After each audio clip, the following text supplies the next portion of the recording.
sports fans, and welcome to another edition of NDB Media's Sports Talk with the Guys, home of the Monday morning quarterbacks on Saturday. Yes, it's that time again. Hide your children, hide your kitty cats. We are trolling the digital airwaves. We keep it real, folks. We are the epitome of sports talk in 2025.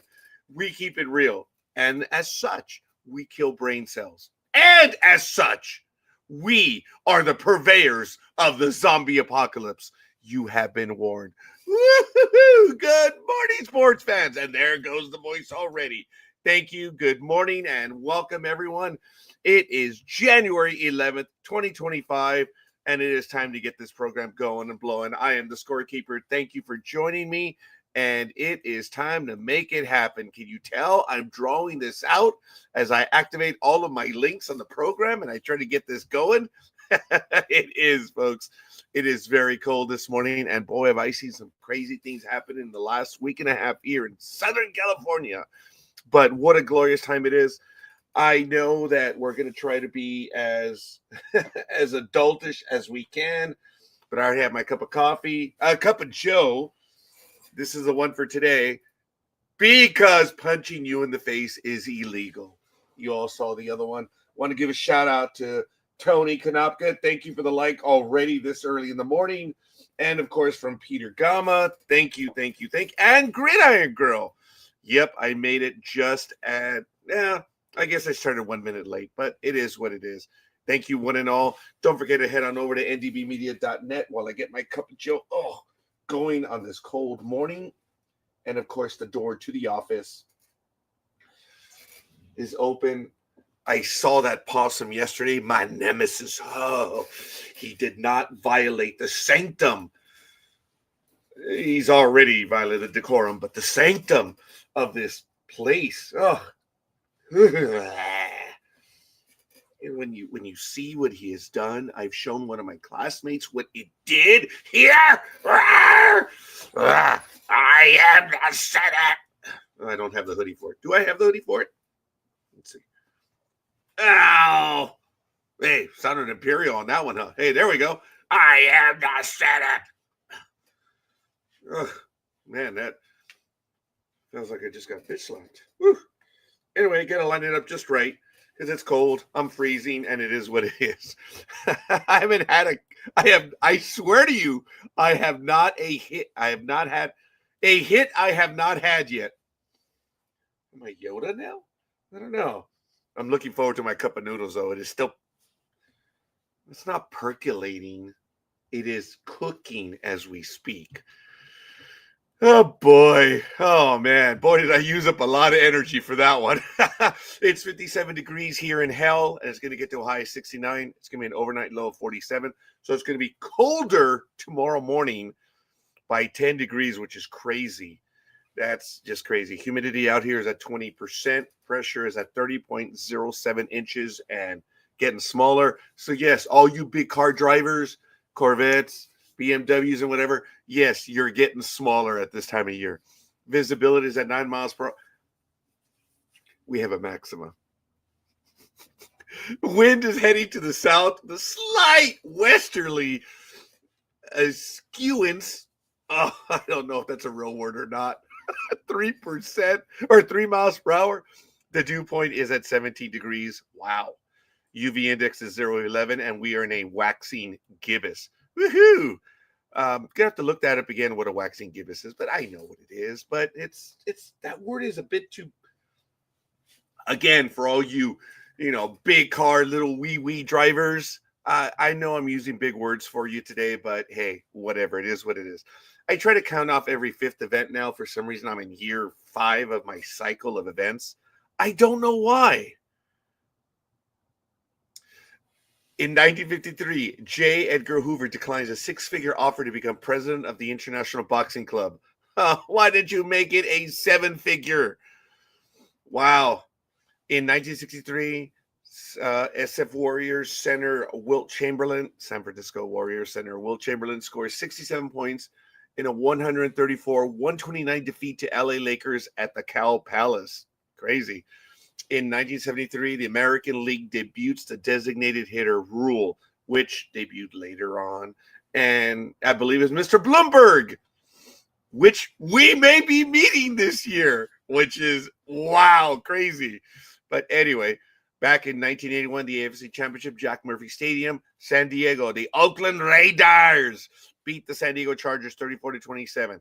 Back in 1983, Yankees named a Billy Martin manager for the third time right after he was fired, but that's okay. In 1983, also, LA Kings center Marcel Dion picks up his 24th National Hockey League career hat trick and adds 3 assists for 6 points in a 9-7 win at Washington, the Kings' first road win after 8 straight losses. I do remember that. Back in 1987, the AFC Championship, Cleveland Stadium. Sorry, Almighty, the Denver Broncos beat Cleveland 23-20 in overtime when they had real overtime rules at one time. Back in 1992, U.S. Female Figure Skating Championship won by Christy Yamaguchi. And finally, back in 1999, Marty Schottenheimer resigns as head coach of the Kansas City Chiefs. And going on further, last year, after 24 seasons and 6 Super Bowl titles, Coach Bill Belichick at 93? And the NFL New England Patriots part ways. The Patriots finished second in last place in the AFC East at 4-13. I will tell you this. My admiration for the man, he's 90, and his girlfriend, who I think she graduated high school the other day. I don't know, but lucky you. I am being materialistic and hedonistic in every which way right now, but it's cold. I have to warm up somehow. Let me see. Am I able to do this? I don't know if I have any comments yet. I don't know. Do I? I'm getting a little bit of love from Gridiron Girl and Big Dog, but I don't know. I don't know if there are any comments. I'm not reading any of them right now, so I do apologize. And I had the Professionals logo up there. Oops. Let's go to that one. There, Sports Talk with the Guys. And which background should I have? Well, we're in football season, so let's go to that one.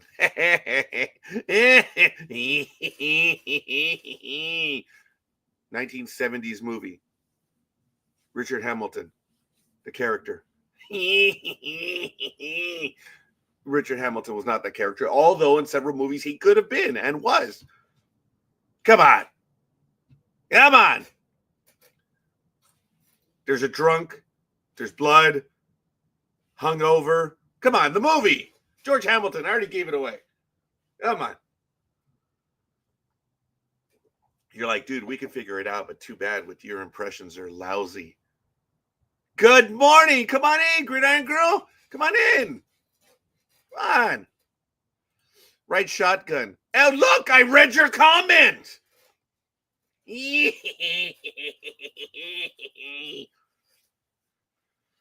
don't know why I'm doing Renfield. An impression of Renfield from Love at First Bite. Come on, guys. You should have gotten that one after my glorious impression. Come on. Hey, good morning, Tony. Which you guys probably posted a while ago. And I'm just now getting that one right now. Come on in, Tony. I'm all alone. Get in here.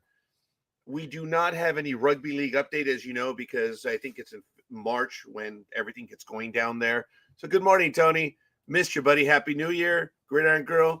Missed you too. Happy New Year. Hopefully you guys are able to get in here real quick. Let's take a look at AVP when they're going to be starting up. So this is our first news of APP. APP. Isn't there a song? APP? You and me. Anyway, the things that Scorekeeper is confused by. No, we don't have anything for the 2025 season yet. So that's why I don't want to go to the page, because there's just really not there, and kind of waste my time going over there. Just go to show how I prep early in the morning. Is that Canela? No. Oh, anyway, we're going to have an inspection later, and it's on my mind right now, so I'm worried about that, but we did a good job of being very un-Latin-esque or Latin-like. See, I know, Sister Pauline. I know you're rolling in your grave, as is Sister Mary Shawn, as is Miss Johnson, as is Miss Florian. Oh. I'm not even going to admit that they taught me English for them. OPP. Thank you. What would I do without you? That's another song, right? OPP. Oh, that hurt the neck. Oh man, it's only 6:13 in the morning. Oh my God, I'm already losing my energy. But hey, it is what it is. We're going to take a quick look at some of the events going on the leaderboard. Let's see if the women are playing this weekend, and let's see if the men are playing this weekend for golf. So it is a shout out to everything that's going on in Southern California, folks. I am 70 miles from that disastrous Palisades fire. I've been out there. I know that area. I know it very well, especially at night. I do. And yes, that is generally a gentrified, well-to-do area, but many people have lost their homes, and it's just utterly sad and disappointing. Both homeowners and renters. What are renters going to do in the housing situation that we have in the United States? Not necessarily, or in Southern California. It's not necessarily a housing crisis, because I don't want to get into the hyperbole, and I don't pretend to be an expert. I pretty much am, but I don't. I don't. Damn, I am an elitist, narcissistic pig. The weather is getting to me. If it does sound like I have a cold, I do, and I have now had breathing problems, as you may have seen on my personal Facebook page yesterday. I was filming the sunset, and I was trying to get imagery of ash falling. And no, I'm not talking about my cat, because the Humane Society would be on me if I get imagery of that old man. I know that they're having difficulty breathing, and two of them are preferring to stay indoors. The other one is in the garage, but she was in the garage all night. That's Canela, or Cinnamon, and she's now out and about. She was waiting for her peeps, the OPP, to get on out here, and I'm not going to let it go. And they just did not want to go out because it's cold this morning, although it has been colder. So taking a look in the LPGA right now, looks like there is nothing going on. Really? Wow. I guess equality has arrived, because in the men's events, we need snow. Oh, there is nothing in the next 10 days akin to snow or rain in our forecast in Southern California. And I'll get back to some of the stuff happening in Southern California in a moment. We also have a we do not, but we know of a fundraiser for several guests that we've had on the program that have lost everything from the Palisades fire. We're still trying to confirm that it is for them. I was speaking to several people on the phone that they were receiving text messages and phone calls for people to donate. Folks, do not do that. If you want to help, you can help out in many ways. You can go ahead and give blood, which is always a good thing.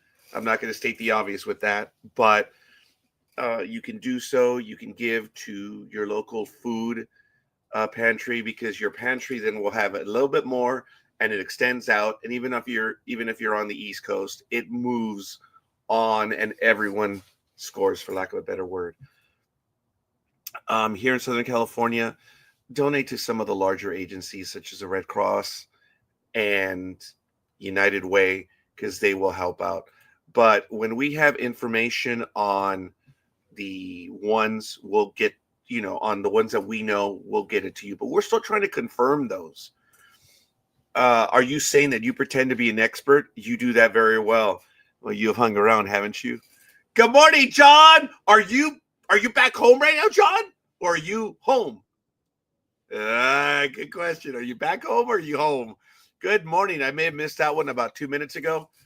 So let me get back to the leaderboard in the PGA.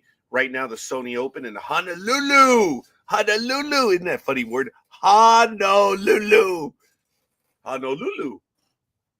Honolulu. You have to ask an English major for that. Honolulu.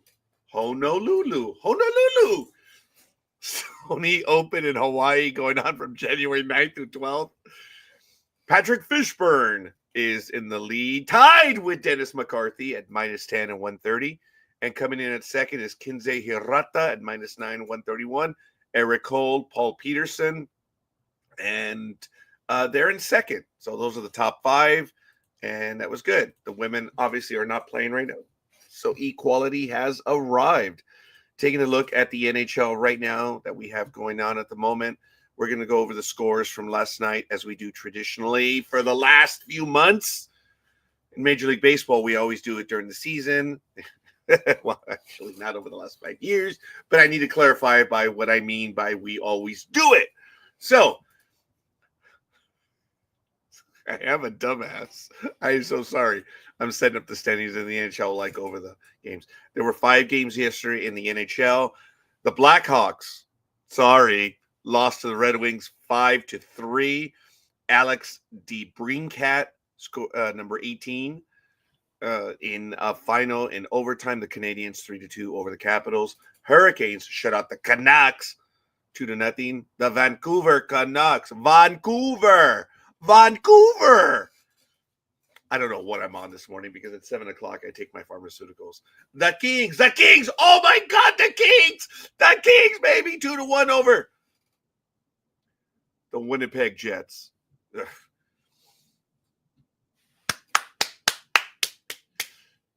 Matt, 2-1. The Utah Hockey Club. They have no name. 2-1 over the Sharks. What happened, dude?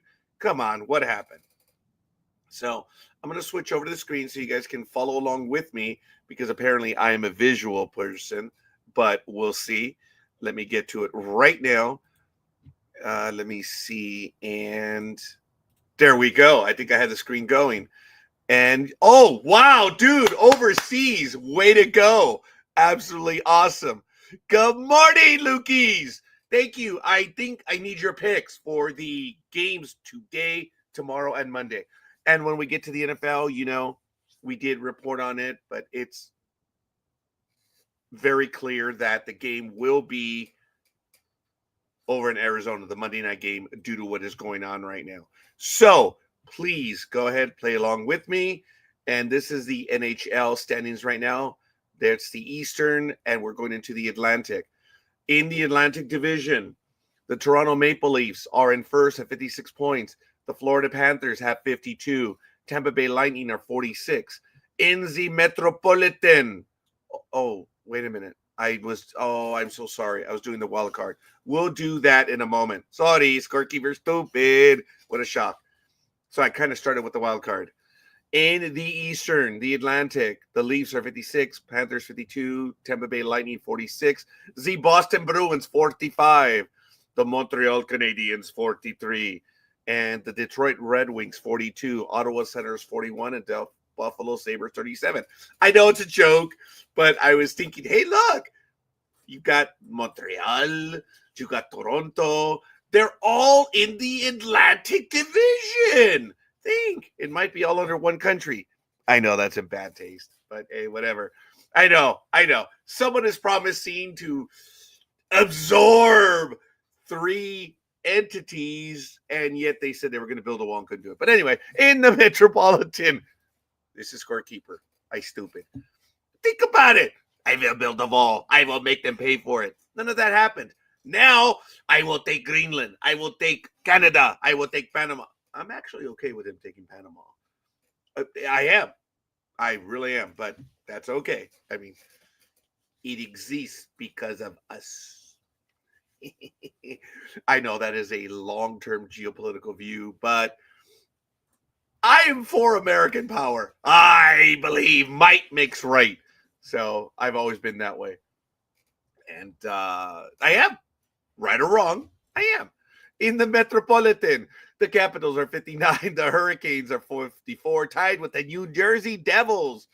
We got to take over New Jersey, too. And that changed things. Sorry, Bob. Sorry, Dan. Columbus Blue Jackets and the Penguins are tied at 44. The New York Rangers are 40. I've told you, if I was elected dictator of the world, I would be dictator of the world. Oh, hell yeah. In a heartbeat. In a heartbeat. You know what Mo Zedong, he had the privilege of doing while he was leader of China? Oh, man. My online personality is Palpatine, people. New York Islanders are 39. I know it's disgusting. And the Philadelphia Flyers are 39. I want power! Ugh. In the Western Conference and Central Division, I think I may have lost the audience. Sorry. The Winnipeg Jets are 59. The Minnesota Wild 56. Dallas Stars and the Avalanche are at 53. The Blues are at 44. The Utah Hockey Club. Come on, Speedy. You got to do something about that. They're at 43. The Nashville Predators are at 33. And the Blackhawks are at 30. In the Pacific, you have the Vegas Golden Knights. Way to go, guys. Way to go. An expansion team that is doing very well due to their management, the talent of the draft, and the expansion draft. There's a team that's lucky and doing it right. The Kings are at 53, tied with the Edmonton Oilers. Two teams I've seen. I've also seen Vancouver. I've also seen Calgary. Surprisingly, I saw San Jose, but that was a exhibition game. But the Canucks are at 46, Flames are at 45, Ducks are at 39, the Kraken 37, and release the Kraken. Yeah, I guess, Sheldon, it might be a nice phrase, but it's release the Kraken. Whatever. The San Jose Sharks are at 32. Taking a look at the wild card, folks, because the playoffs are around the corner in the NHL. At least they'll have about 2 months, but we're in the playoff run already. In the Eastern, the Atlantic, you have the Leafs, the Panthers, and the Lightning at 56, 52, and 46. In the Metropolitan, you have, of course, the Capitals, the Hurricanes, and the Devils. And then you have everyone else. The Bruins, Blue Jackets, and Penguins are on the outside looking in, as well as Canadians and Red Wings, and even the Senators and Rangers. It's a tad early, but it is what it is. Head over to the Western. Right now, you have the Jets, the Wild, and the Stars in the Central at 59, 56, 53, respectively. And then in the Pacific, the Kings are in second. Yee-hoo! The Vegas Golden Knights are at first again, the Kings and Oilers. And on the outside looking in, you have the Avalanche, which I guess by maybe home record or differential, that's why they're the first one on the outside looking in. Then you have the Canucks, the Flames, the Blues, the Hockey Club. They're all in it, but there's still a lot of time in the NHL. We'll go over the schedule as we move on. As you know, we are looking to debut a hockey program around the Kings early next year. It's going to be a 30 minute to 1 hour program, as well as Bob Nesshoff and I are going to be doing a Yankee program. Probably, I should have said we're going to be doing the Yankees, but holistically, that's not going to work.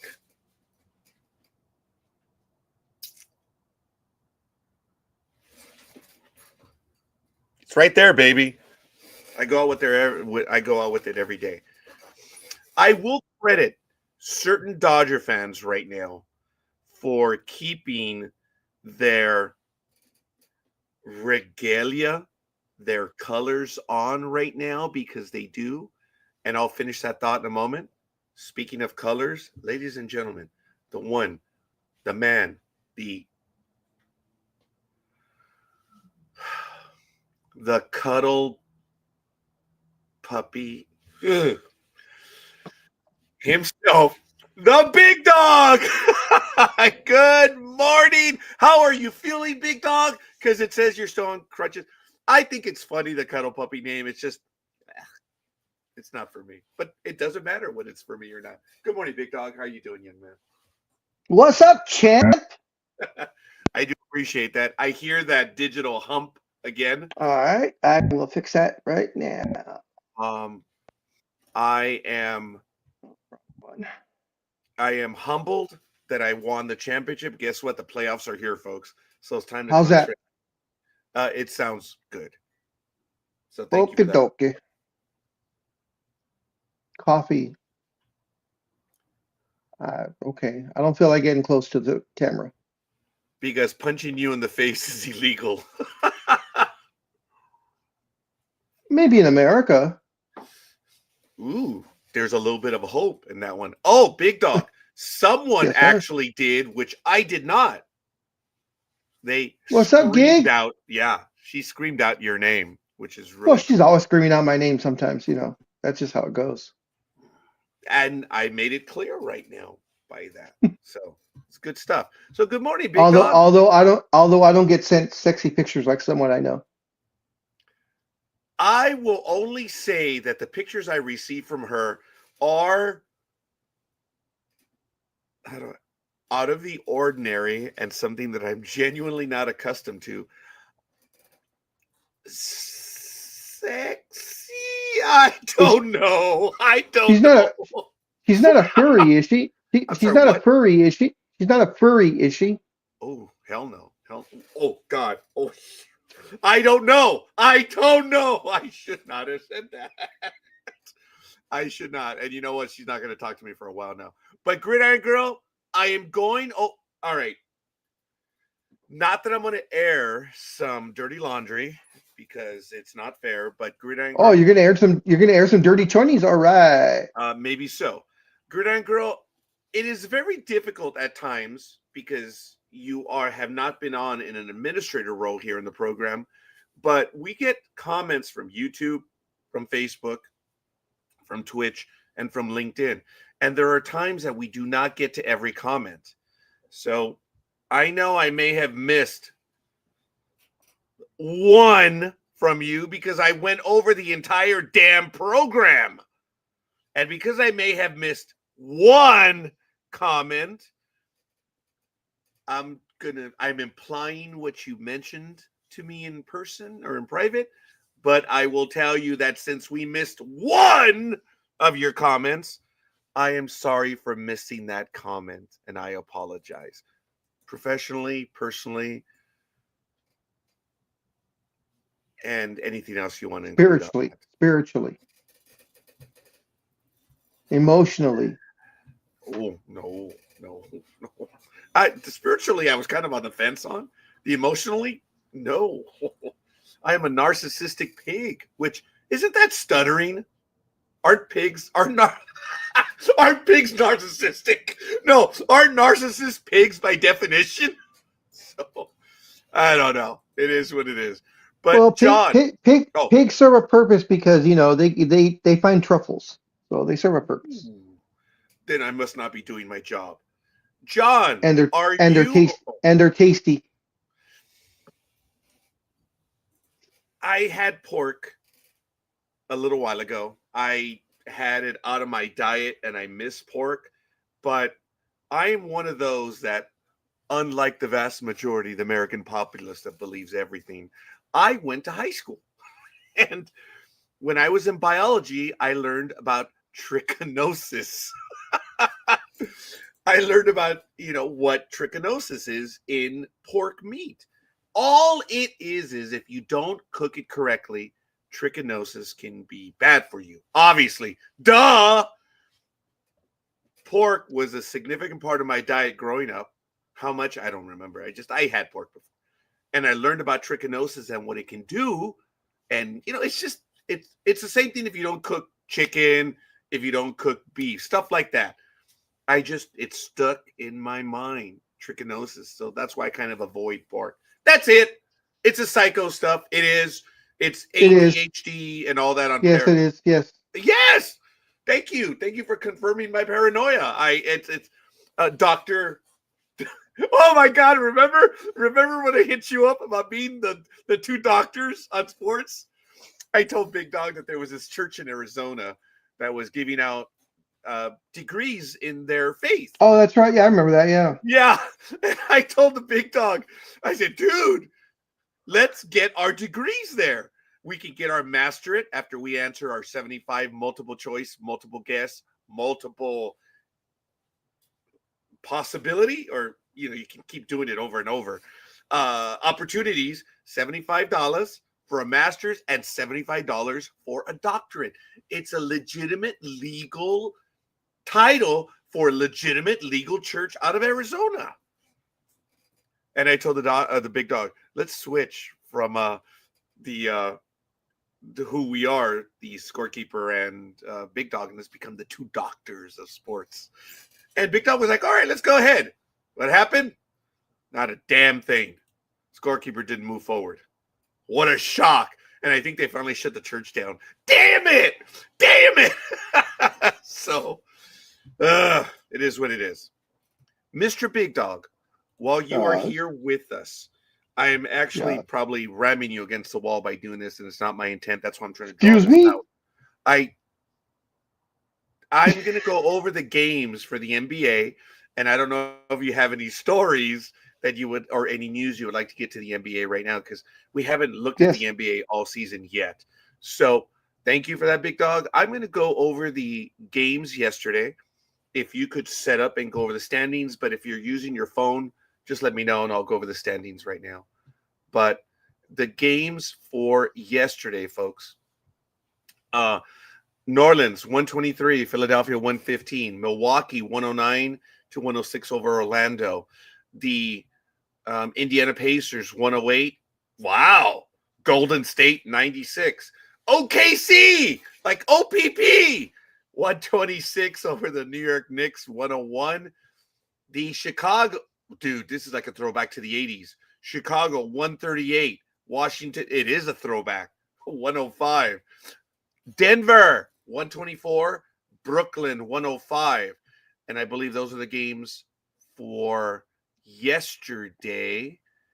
And if you don't have them, I can go to the regular standings right now. Do you I have have that? it. By all Of means, course. Big Dog, would you please? Alrighty, in the Eastern Conference, we have the Cleveland Cavaliers with, if I'm not mistaken, let me see something real quick. 892 versus yep. We have the Cleveland Cavaliers with the best record in the NBA at 33 wins and just 4 losses. They have won 12 in a row after, I believe, coming off a 10-game winning streak also. So they're chugging along. 6.5 games behind are the hated ones, 27 and 11. Then it's the Knicks at 25 and 14, Milwaukee at 20 and 16, Orlando at 22 and 18, Indiana at 21 and 18. Miami is 19 and 17. The Pistons are 19 and 19, tied with the Atlanta Hawks at 19 and 19, and the Bulls are 18 and 20. That is your top 10 teams. Those are the playoff qualifiers. Then you have, surprisingly, with the amount of talent that they have on that team, you have the 76ers at 15 wins and 21 losses. Then you have the Brooklyn Nets. Yeah, at 13 and 25.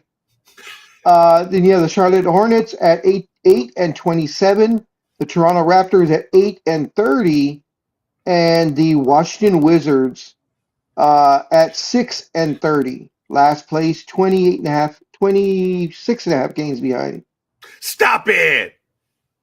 In the Western Conference, you have the Oklahoma City Thunder at 31 and 6. They are back on the winning streak. They are 9 and 1 the last 10 games, and they had won, I believe it was 14 or 15 in a row before the last loss just the other night. Then it is the Houston Rockets, 6 games behind at 25 and 12. The Memphis Grizzlies at 24 and 14. The Denver Nuggets at 22 and 15. The Mavericks at 22 and 16. My Los Angeles Lakers at 20 and 16. Oh, Then it is the Minnesota Timberwolves at 20 and 17, tied with the Clippers at 20 and 17. Sorry. Then it is the Sacramento Kings at 19 and 19, tied with the Golden State Nuggets at 19 and 19. And those are your top 10 teams. It is then the San Antonio Spurs at 18 and 19. The Phoenix Suns, with all their firepower, are only 17 wins and 19 losses. The Portland Trailblazers are 13 and 24. The Utah Jazz are 9 and 27. And in last place, but not with the worst record in the NBA, but the worst record in the Western Conference, you have the New Orleans Pelicans at 8 and 31.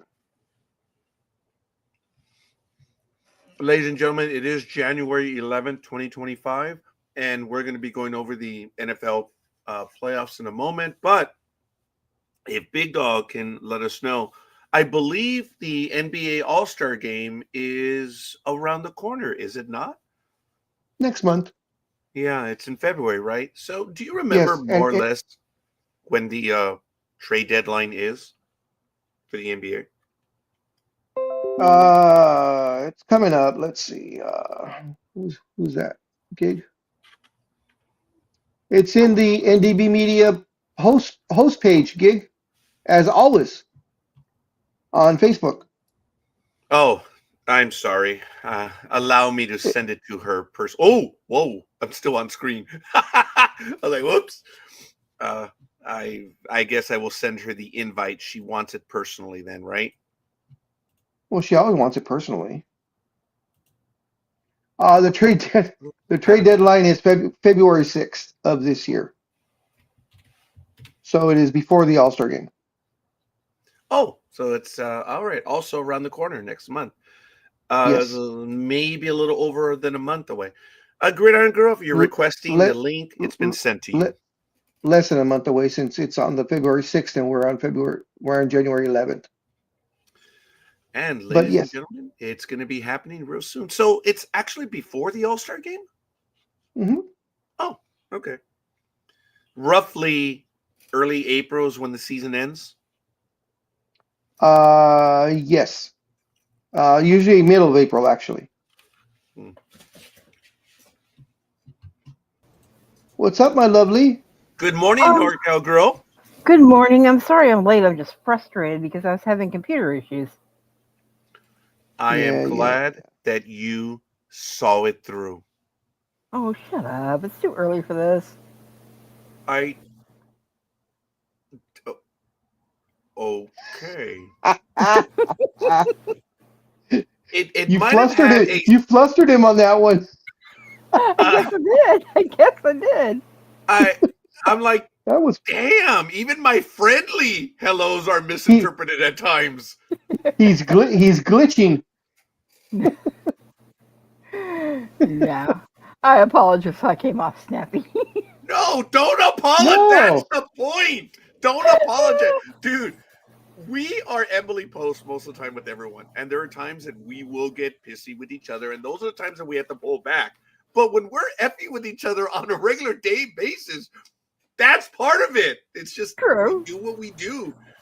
It's just, I mean, look, we're assholes and we laughed about it and we still gave her the link.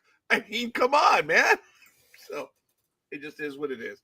I just thought it was so funny that we sent Gridiron Girl the link and boop, you popped in. I was like, oh, wrong one. No, not at all. Not at all. You know, it would be funny, but I don't know how much of a jokester she is. Which one? You should send like a fake link, and it links it to like a porn site or something. That would be damn funny. The circumstances have to be right, but no. Yeah. No. See, NorCal Girl would laugh about it. Oh, I would. Angry. But I'd probably send something back equally responsive. Yeah. Gridiron Girl, I'm not sure. As you said, it would have to be the right circumstances, the right mood. But anyway, sports news, basketball-wise, the Lakers' second game has now been postponed. Thursday's game was postponed against, I believe it was the Grizzlies or I think it was Hawks. That was postponed because of the fires. And tonight's game has been postponed along with, I believe, tomorrow's game, the Clipper game.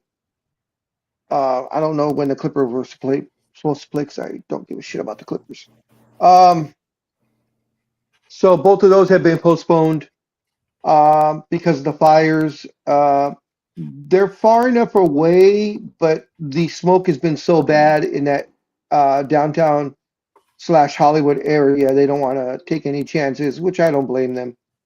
True, and also, did you hear that the curfew throughout all of Los Angeles area is now 6 to 6? It's Oh, I what? didn't hear that. It's Yeah. now what? 6 at night, 6 at night to 6 in the morning. 6 in the morning throughout Okay. all of Los Angeles area. That's because of all the looters that are Yep. disgracing the good work that everyone else is trying to do, and these guys are, going Yeah. into the houses and trying to steal whatever they can, which is just It's interesting that, and there's a comment on the way Liz said that in the Los Angeles area. Few people know what LA City actually looks like. The Eden Fire, for instance, is in an area called Altadena. There's a Mhm. lot of county administered stuff right there, which is not a city. For Louisiana, that's a parish. But for the rest of the world, it's a county. Or well, at least the rest of the United States, it's a county area. And then you have, of course, Pasadena, which is just to the east of there, or to the south of the Eden Fire, to be correct. And I know that area very well. As a matter of fact, my department sadly had one of our yards completely razed to the ground. And I enjoyed going there and working there. It was a very nice place, but the facility is gone. They saved all my equipment. I'm sorry, all the equipment. As you know, there was a short time that I was signing for all the equipment. So my name was on the title for like over 500 pieces of equipment, which was really kind of cool. I always joked. So if the entity goes bankrupt, am I liable for all of this? I would have to sit there signing the contracts as you would buying a car. It was crazy. But I was doing it for my agency. But I apologize. I'm way off topic. The LA City is quite a bit of the San Fernando Valley, and of course comes down to downtown, part of the West Side, and a little sliver going down. If you ever see this, the way LA City looks, it's a really odd little bubble thing. Then you have a bunch of other cities. So for them to put a curfew in the LA area, you realize how many jurisdictions had to get involved? Is it LA County, Liz, or is it just the city of LA? I'm pretty sure it's LA County, right? It's LA County, I believe. Yeah. That That's sounds interesting that because sounds correct. Yeah, I I caught wonder if that means I'm under curfew. Well, um you're in LA County. Well, yeah, but I'm nowhere near. So that's why it was yeah. interesting. I would think that it would be near the area I because believe it everything is probably trenched right is. now. Yeah. Wow. It'd be closer to the fires. But then again, stuff like that's moving. It's still moving so fast. Last night, about 11 o'clock, I got notice. Another one of my friends who thought he was perfectly fine wound up evacuating. So, Yeah. A lot of evacuations again. And also, the reason why I was asking Scorekeeper if it was LA County was because Pacific Palisades is quite away from, the LA City area. So, But still within LA County. It's actually between yeah, that's what I'm saying. Santa Monica That's and why Malibu. that's why I was saying if it was LA County, not LA City. Because if it's county, that makes sense. If it's city, that doesn't make sense to me because the big fire was the Pacific Palisades one. It doesn't make sense that it would be all of LA County, but that's all right. I'm not going to argue First Amendment and constitutional rights or anything because we're talking about property being lost, and it is really terrible what's going on right now. Liz, Did you hear what some of the idiots that got caught stealing what their excuse was? no, I hadn't. Do I dare you want to know? Well, the building's going to burn down anyway, so might as well get what I can. It's gonna the people that lived here, they're not going to have a house, so might as well take it. Oh, God, that's the looters' mentality. Yep. I didn't know they had a And mentality. and the answer back was, well, what if the house doesn't burn down? hmm And they had no answer. But anyways, as I I'm said, glad they're the catching liquor. them. I'm sorry that they're catching them, but I'm glad they're catching them. And you know what? It's not COVID anymore, folks. You're actually Nope. going to be spending time now. Just the fact is, So these guys are like roving gangs. It's not just one or two yes. people. They're catching it is full on groups that are Thank Oh you organized. yeah. for that, Gridiron Girl. Thank you for that. LA City Fire Department handles Pacific Palisades. And folks, being someone who is in the service, all this thing that the mismanagement about the fire response, it's okay. Live on the internet, live in your ignorance.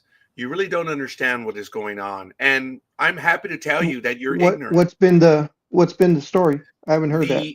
The problem is that people think that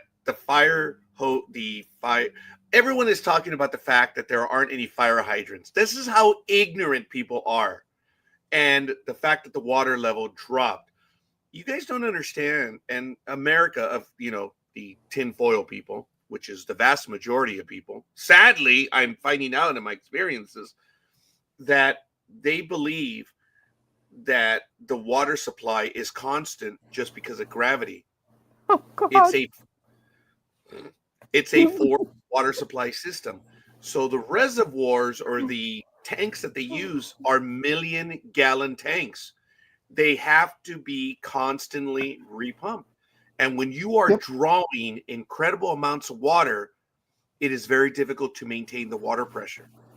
It's not because there's no water, it's because the system is genuinely being overwhelmed. And now I'm not talking about a particular reservoir which has to be investigated. There is a genuine problem. Somehow one reservoir was offline, and that is a disaster. That's legitimate. That's another program for another time. But you have to, the water needs to be pumped to keep the pressure up. Because if there's no pressure, folks, LA's like this, here, this, multi-levels. Gravity takes water down. That's why you have to keep it pumped to keep the pressure solid. When there's not enough water coming in, you see the fire hoses go slack. It's not mismanagement, it's capacity. We are overwhelmed with the number of fires and the number of hoses being hooked up to the system. So put your effing okay, I'm talking to America. You know what? You guys are ignorant and wrong when it comes to the water issue in Southern California. That's the best way I can tell you. And we scream at your stupidity, but you've already gone on to the next conspiracy theory, and it's really sad. It's just that the system was overwhelmed. It's not mismanagement. It is, and oh my God, I see our numbers going down. Yeah, you are. I see the numbers going down because of that. Hey, we're smarter. That's the way it is. And sorry. So, learn. Go to school. Get off the internet, which means not watching us, right? Oof, it's sad. But I'm sorry for that tirade, but someone has to answer that stupidity that's going on right now. Oh, I got one coming right now, too. Well, then please continue on the stupidity and then go with the other stupidity of the Lakers. Just kidding. Actually, it has to do with the Lakers. So there was an article written by some, I'll assume written by some idiot out there. JJ Redick, he and his family, when he got the job here with the Lakers as head coach, they rented a home in the Pacific Palisades. He was evacuated along with the family. They got out fine. Unfortunately, they did find out, I think it was 2 days ago, that his house that he was renting did indeed burn down, along with all the other homes and billions of dollars of damage that's been done. But this idiot, and I'm being nice by calling him an idiot, decided to write an article saying that JJ Redick, it said Los Angeles Lakers coach JJ Redick loses his home, becomes first NBA coach ever to be homeless. Oh my God! Actually, that's not true. Now, exactly. Now, you idiotic moron that wrote this article. Every single coach that goes to a new city does not have a home, you moron. So every single one in your idiotic brain is homeless till they get a place. Stupid. Okay, in that, 100% right. There have been other disasters out in Florida. There have been other disasters down in Louisiana, Texas. We've talked about in the past several other NBA, NHL, baseball, football, Coaches have lost their homes in disasters before. The editorial. The Jack Cassidy. Come on, big dog. I'm trying to say my point here. The assoisticness, but that was not appropriate. The Jack Cassidy was appropriate. That's why I'm getting emotional right now. The editorial ignorance on allowing that article to go through. And why are you writing a stupid article about someone in their house? And it's really sad. We know of people, as I mentioned, Liz, I commented before you joined us, that there are several people that we know in our universe that we've interviewed and been on the program, they have lost their homes. And I will tell you that Michael and I were discussing on Thursday that there is something that we have to do, but we have to do it in a way that is not insulting to the person and the family. Because there are people that, look, they have earned what they've earned because they've earned what they've earned. Some people are insulted and hurt when you offer assistance. I get it. Yes. And I was talking to Michael saying we have to do it in such a way that we, don't hurt them, believe it or not. But because their thinking is, hey, I'm good, man. Give it to someone who really needs it. So I don't think you mean the word hurt. I think you mean more, you don't insult them. Okay. Rather than hurt. Yeah. We are trying to get in contact with several production companies, but they themselves have been affected as well. My point is that before, and I said this earlier in the program, we're trying to verify if these Indiegogo, whatever, are real. Because we're not going to get behind them until we can verify. I understand. And I have no time to argue with anyone about it because it's a waste of effing time. We're trying to do our due diligence before we get behind someone and to support them. And that's it for my editorial. I'm saying that we are trying our best to verify before we make any official announcements. So this particular individual, go ahead, Liz. This particular individual we're talking about not only, yes, has been verified, it has been verified through the production company and the owners and management of the production company. And we do have a GoFundMe account set up for this individual.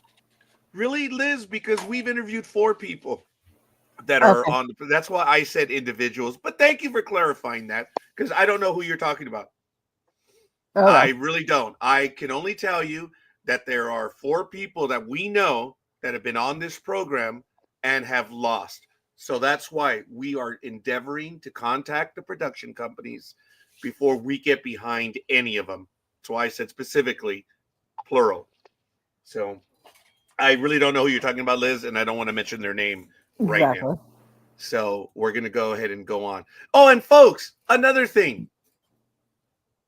And I'll get back to you, Big Dog. I'm so sorry. Another thing.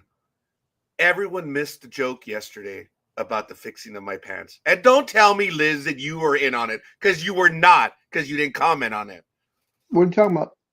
I fixed my pants yesterday with a piece of tape. I didn't sew them. I didn't do anything because I can't do any of that. Everyone was giving me a hidey ho. They're like, oh, wow, Raj, good job and everything. I used a piece of electrical tape. Everyone missed the joke. I cannot fix a pair of pants. I don't know how, but I used redneck repair tape on my pants. And what did you do to your pants? Yesterday. Did you cuff them up or something or what? No, there was a hole in the pants. And I implied that I sewed them up, and I didn't. I showed everyone my handiwork. I turned them over, and there was a piece of electrical tape.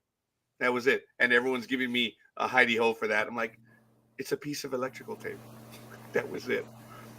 And I got to tell you that I appreciate that everyone missed the point on it. So it's okay. It is what it is. I want to give a shout out to Aisha Kerr, Sufyan Zaraki Ahmad, John Gajitos, Tony Kanapka, Sonia Robles, and Peter Gama. Thank you for the likes on the program. Thank you for everyone. If you would kindly let us know who you are and where you hail from. And I believe, speaking of hailing from, let's go ahead and bring on Gridiron Girl, whose video camera is on. And Nope, now it's off. not anymore. Good morning, young lady. How are you? Good morning, guys. Good morning, Good morning. Liz. So, How's- what brings you into these neck of the woods? Oh, I don't know. Here it comes. Uh-oh. She's got the giggles. Oh, I don't know. Oh no! Usually it's like, "Hey, so what's up? Why are you contacting me?" Oh, I don't know. Oh, here we go. Here we go. You see, after knowing this young lady for over 25. Holy crap! Gig. It's been more than Yep. 25 years. Yep. Tell me about Kind it. of hard since Gig's only like Whoa. 36. Since Gig's only like 36. Wow, I'll watch you Aw. another time when you're not so negative. Okay. All right. I appreciate that. So, Thank you very so much. I guess you're never going to watch him. Yeah, I guess so. Oh, you know. Hey, it is what it is, folks. I gotta tell you, it really is frustrating when you hear all the stuff that happens on the internet, and the level of ignorance is just besides the point. And it's pay attention. Just because some moron utters it on the internet doesn't make it so. And the vast majority of people believe it, and it's really sad. It really is. As I mentioned, the stuff that was happening in Los Angeles, everyone is saying it's because it's a political level of ignorance. People are incompetent. Folks, just because you have one person elected and running doesn't mean the entire system fails. It doesn't. So it's okay. We could only pray. Well, I suppose. So, hey, it is what it is. So we're going to be getting to the NFL playoff games in a moment. I am a little tardy in setting everything up, but we will be ready to go in about 5 minutes. But, hey, look, the whole thing about JJ Redick, sorry, that you didn't know that he's a first homeless coach. He's not. It's really sad. It really is. I read that and I just lost it. I mean, idiot. Just the idiocy. You're right. For him to write it, for the editor to let it go through. I mean, Yeah. yeah. They were doing. I saw a video yesterday. I think it was on Instagram, talking about the fires and a lot of the stars, of course, that have lost their homes because that's all that area was. And by some miracle, Tom Hanks's home did not burn down, but all the surrounding homes around him did, including some mega mansion that was on the top of the hill that was worth $120 million, or the guy bought it for $120 million. His name is unknown, as he is a Bitcoin billionaire. But he bought that home just a couple of years ago, and now it's gone. But somehow Tom Hanks's home was completely unscathed. Oh, Just- because it's- he got a lot more protection. Just the Could way be. it is. Yeah, no, it is.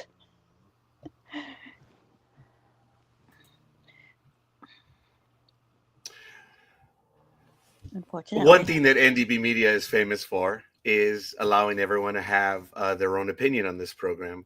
And I wasn't there, so I can't say and I cannot answer to any of that. I do know that a lot of homes survive because of the distance they have from other properties where they have nothing that can burn because their property is so green, and which is another Yeah. problem when it comes to that, which we've talked about in the past. Funny how all the billionaire and millionaire homes are always green lawns when everyone has to go to brown lawns. But again, we will not comment on such things because we don't know, and things are above us. So I do apologize on my behalf. So it's really disappointing. There's a lot of old money in the Pacific Palisades, folks. A lot of people believe that only the Hollywood elites and people such as that, or billionaires, wealthy tycoons and stuff, that they're the only ones that live in Pacific Palisades. No. It's a very old community. There's old money.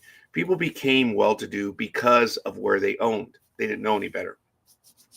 And there are a lot of people that don't have the means to keep those properties. And it's really sad that the situation there is there are going to be people to be able to recoup fairly quickly. And there are others that not. And it's hard, man. Little interesting. Actually, not interesting. The irony of it. Allstate, which of course is California's biggest insurance company, canceled earlier this year or late last year hundreds, if not thousands, of policies as they have throughout the state, but specifically in the Pacific Palisades area. They canceled the homeowners insurances. And a lot of people, not just Pacific Palisades, but people have been caught, having to get the state mandated insurance, or they're going without insurance if they don't have a mortgage. So Allstate pulled out. So technically, Allstate has saved themselves billions of dollars in insurance claims by not having those houses insured anymore. And the irony part is the Chargers game got moved to Arizona at guess what stadium? State Farm Stadium. So not only did they save the billions of dollars, but now they get more advertising and more money by having the team moved to Arizona, which I think sucked. Something happened last night that the insurance commissioner stated that there's now a moratorium for 1 year on insurance cancellations in California. That is going to enter a litigious stage the minute it was stated. And yeah, hell yeah. So there is a moratorium, and there was some interesting language there that implied that it was from earlier as well. We'll see how far back, if in fact that is, or if it's a misunderstanding by the scorekeeper. But wow. This is a disaster that is in the hundreds of billions. Liz, you pay attention quite a bit. Is it over 10,000 structures that have been destroyed already? Correct. Okay. Yes. It's over 10,000 as of 2 days ago. And That's unfathomable. and what's unfathomable? I mean, there is so much money that was lost, but the life loss. We are now up to 11 that have been lost. 11 And what? one- You cut out for a moment. Oh, I'm sorry, 11 lives that have been lost, and we still have one more that they have already announced that they were lost, but it has not been added to the roster roll. So technically, it's 12. And to me, that's almost worse than all of the money that could be lost. Yeah. Aisha, I am so sorry. I myself did not acknowledge your existence. Aisha, good morning. Thank you for joining us. Morning. How you doing? Good morning. How are Good you? morning. Hi, Gig, my favorite little chickadee in LA. Aw, He just, you're my favorite Brit in over there. that's nice. Now understand that she has several favorite Brits, but you're the one over there that is. Yeah, I'm the one over here. Yeah. She's just such a bubbly little individual, she makes me smile. Oh, sorry, I got caught up in it. Don't start, Mr. Bloody Cheerful. I've been Yeah, it's too listening. early. I'm sorry, what was that? You get any more cheerful, you will sour the milk. You do realize this, don't you? No. Yes. Any more cheerful, you'll sour the bleeding milk. That's reassuring, thank you. You happy little... What is wrong with you today, sir? Pray tell. Maybe we need to send him a chocolate. Whoa. What do you mean what's happening? Am I still it? I've been No. doing my best. A- to be You're Emily fine. Grote. actually, for whatever reason, Roger, like about 3-4 minutes ago, your tone changed. I don't know why. Okay, so It seemed it seemed when Britt came on, your voice just completely went like. "Urgh." Oh, actually, I think I know what it was, but that's okay. Now I know what. Not you, Gridiron Girl or an Anime Girl, and you all Right. look and sound alike. Let it go. So guys, not only does the scorekeeper, well, as we have all said, scorekeeper does not have a poker face. He also does not have a poker voice. Oh no, I know. I've been told that before. But here's the and question: does he have a bedroom voice? Say Yes, he what? does. Why? Yeah. Yes, he does, Why? and I know that because of our Vegas encounter. It's Ah. the So spooning. yes, he does. Yeah, he was a little spoon. Okay, to save what little dignity I have left, Gridiron Girl, do I Yes? have any such voice Of what? of what? He wants to know. Don't He wants to know. don't put me don't He put wants me to in know that from. don't put He me wants in to that know from you conversation. if he has a bedroom voice. Oh, I would not know. Mm, thank you. I appreciate that. I mean, I would knowing say- that Yeah. I would say if it's any kind of voice, more like a backroom voice. oh God, Bedroom. yeah. Oh. Oh God, yes. Yes. But that's neither here nor there. So hey, it's all He's good in the hood. he's kind of giving you a preview of what it would sound like, and he was like, right now he's telling you, "Oh God, yes, yes, yes. Oh God, yes." So then that would be me. Yes. Me, yes. Me, yes. So Somehow I see that. I just pictured So do that. I. Unfortunately, yeah. I can. Yeah. do you know you have seen Thank me you. on film? And my Oh, name is Ellis, and I'm in the movie Die Hard, the original. Remember the guy with the beard? That booby, I do $1 million deals for breakfast. Remember that guy? Where Oh yeah. where what's her face says, "Don't mind Ellis." He gets depressed at this time of year because he thought that he was God's gift to the world. And speaking of God's gift to the world, John, My go turn. ahead. And we Damn. have him. He's finally back. Of course, he's working like crazy. But we have the former defending. I know he is sad. He lost the title, but it was a worthy fight. But he still is the one, the only, the Philly.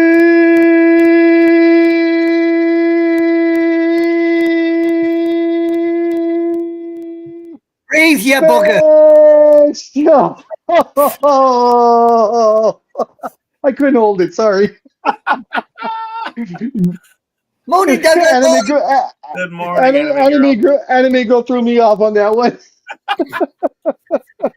She tends to do that. My favorite first night of Philadelphia has arrived. Morning, How's everybody Philly doing? special. Hey, everybody. What's up, Tony? How's it going, man? It's going great. Ready for playoff football. Thankful I'm off this weekend. There you go. Been working hard.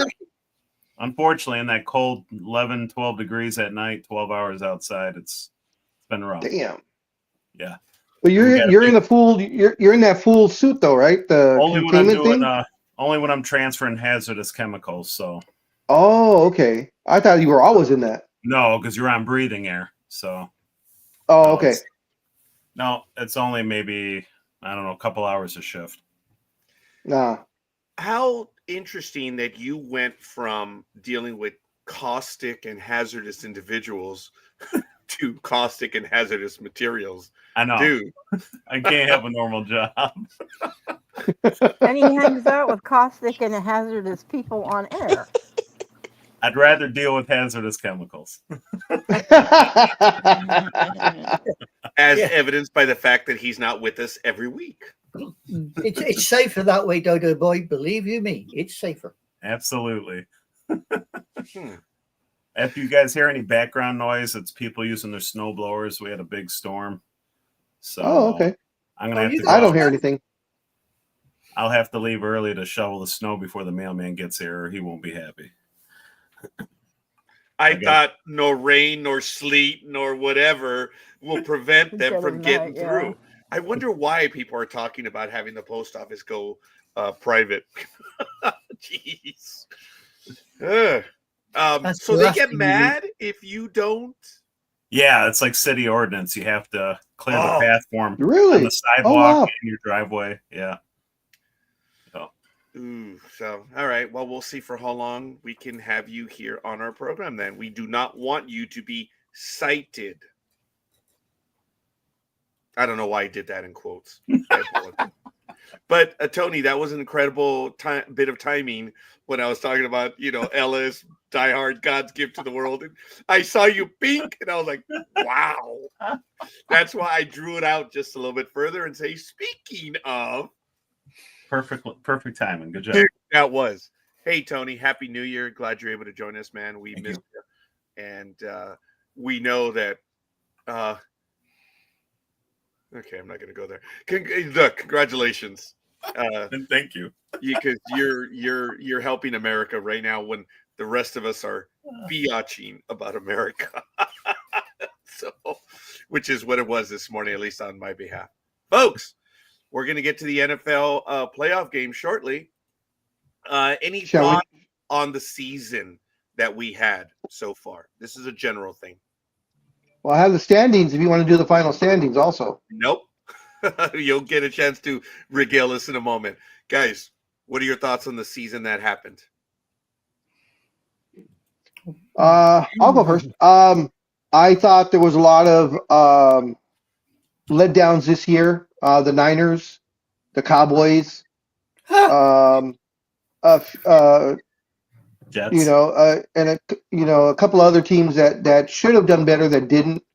As we talked about last week, we have the constant, which are the Pittsburgh Steelers. No matter what team is put out there, they always have a winning record and they always make the playoffs. I don't know how they do it, but upper management needs to get a raise or something, some sort of acknowledgement, because these guys, as I said, I think they've made the playoffs, 10 straight years now or something? Some incredible streak. Yeah, the teams that suck every year and they continue to suck, the Raiders, the Panthers, and a couple others. Jaguars. But Mhm. yeah. But hopefully they can turn things around on that one. We had the constants, the Eagles, the Chiefs. Although the Chiefs are a very misleading 15-2. I think had it been any other team, they would have been about 9-8, very easily. A couple of drop passes, couple of made catches. The guy having a size 12 instead of a size 13 foot on that touchdown. Yeah. So many things that happened with the Chiefs that their record is not as great as everyone thinks it is, and I think this is the weakest that they are in the last 3 years going into playoffs. Gridiron Girl, would you like to add your comment on the season? Chargers. Yeah, I'm over ecstatic. I didn't think the Chargers would do so good so fast. So yeah, I'm happy with Mr. Jim Harbaugh and all he has done for the Chargers. Well, all right. Fair enough. Thank Short you. but sweet. Thank you. NorCal Girl, and then Tony, and then Aisha. There have been, in my opinion, so many idiotic letdowns for teams that should have definitely done better. They have fumbled in stupid spots and just done stupid mistakes. Raiders. Yeah. And as far as going with the Chiefs, yeah, I definitely agree with you, Big Dog. They've fumbled, and I don't think they would be as high as they would if there wasn't some type of controversy The fact that the refs are leaning towards them. I mean, there's too many plays that you look at, and it's like, that's wrong. Why on earth are they agreeing and letting it go and penalizing the other team when it's definitely not? Or when the Chiefs themselves do something, they either grab the face mask or they do something else, and it's like totally oblivious. Right? The refs don't call it at all, and it's so frustrating to me. Oh yeah, I'd lose my goddamn mind. Yeah. And there are other teams that definitely should have done better in standings. I'm sorry, but my Niners should have done better. Just Yes. stupid plays that they did, stupid decisions, and I think for some teams, very inappropriate readings on the time calls from the coaches to let certain decisions happen. It's just all around. It seems like it was a cluster F for a lot of stuff throughout the season. Thank you. Philly Special, I know I referred to you as Tony, but I guess let me officially say that upon me being the lucky one to finish ahead in our prognostication bowl that we did, before I had a chance to even comment to Philly, he said, "Hey, way to go, scorekeeper. We're still at war." Like, oh, okay. I was willing to set things aside, but apparently, young man down there decided to keep the war going. So, all right. Just real quick before Philly chimes in on the football season. Scorekeeper, did you like the post that I put in the PM about what we get to look forward to? How you're going to be coming out? Did you play that little video? I did not see that. I did not. I'm sorry. I will have to take a look at it while Philly and Anime Girl are giving their commentary. Yes. Okay. You can Actually, I respect them. I will be listening. I'll have to watch it shortly thereafter. Philly, please regale us because I did not see any such intro. I agree with everything that's been said so far about the season. I'm a lot of negativity though, so let me bring some positivity into the season. I'm sorry. Well, the power of positivity. There's been some crappy teams that have let fans down, and it has been pretty top heavy. It seems this year. Usually, you got more teams that are fighting for it, like the NFC North, like a division like that. Where you got three really good teams. Most divisions have been really poor. You look at the AFC South, Texans aren't really that good, and they're by far the best team in that division. But a positive story I was thinking of is the Buffalo Bills.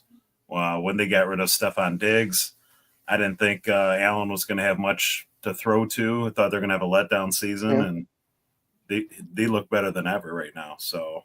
Which is good because I want somebody to knock out the Chiefs. So, yes. The Ravens have looked great, especially with Derrick Henry. He looks rejuvenated.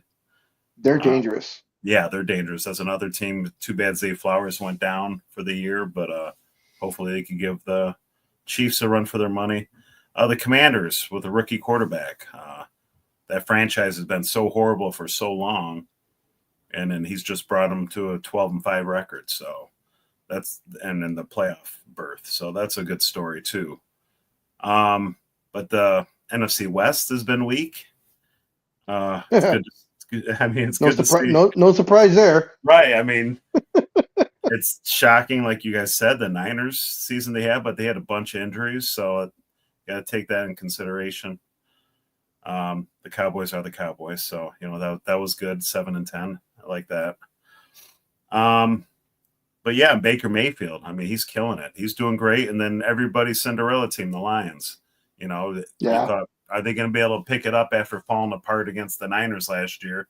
Maybe they're going to have a letdown season. But, and with losing half the roster, I think they had 27 guys on IR, mostly on defense. Really? Wow. Yeah. Yeah, they got third and fourth stringers on defense, especially their defensive line. And losing Hutchinson like they did, and they just keep plugging away. So their coach, it just shows coaching does make a difference in the NFL. Yeah. And I have them along with your Eagles in the championship game. Me too. Bets have been made already. Are you gonna wear? Are you gonna wear like a split jersey or? Hell no. Did you spend time in both spots? You know. Oh yeah, heck no. On my work helmet, I got all Eagle decals. I take a beating every day from people. It's all right. Heck no. Way to go, Tony. You are the man. No doubt about that. And I appreciate the analysis on the season. Anime Girl, I know you're across the pond, but you do pay attention quite a bit. What is your opinion on the NFL season that just went by? Well, if I'm honest, it's been one of the weirdest seasons I can think of. Teams that should have won didn't. Teams that shouldn't have actually done very well did. And in general, things just seem to be upside down. Plus, my team that I follow decided that this season just wasn't for them. So they sat on their hands and did diddly squat as usual. But there we go. Appreciate that. I don't want to add to this incredible analysis that was given right now because I think it would be a waste of time. I do want to say that in Raiderland, there was hope after the 8-9 season, and they pretty much cut everything by a third. I think there were 3 wins this year, if at all. I lost track. I know I'm not a very good family counter for the Raiders. 0-1, 0-2, 0-3, and such. But the Raiders we were expecting them to do a little bit better, and they did not. So be it. As far as the Kansas City Chiefs, and I know this is going to come across as argumentative, but listen to what I want to say on it. Bobby Grich from the Angels once stated that they were playing the Yankees, and the Angels really weren't a very good team that year, and the Yankees were, and they were playing each other, and the Angels were going to win the game. Well, okay, it looked like it was. There was a ground ball that was hit to him of all people, and if you knew Bobby Grich, he was a rough and tough, wonderful baseball player, and he was good with the glove. He could play a lot of different positions, but he was a second baseman, and he did other things. And he was at Yankee Stadium, and he went down to get the ball, and it hit a pebble, and it went through. And he said, that is the difference between a winning team and a losing team. When you're winning, you get the bounces. When you're a losing team, you don't. And the implication is that you also get the calls. And when you're a winning team and when you're a losing team, you don't.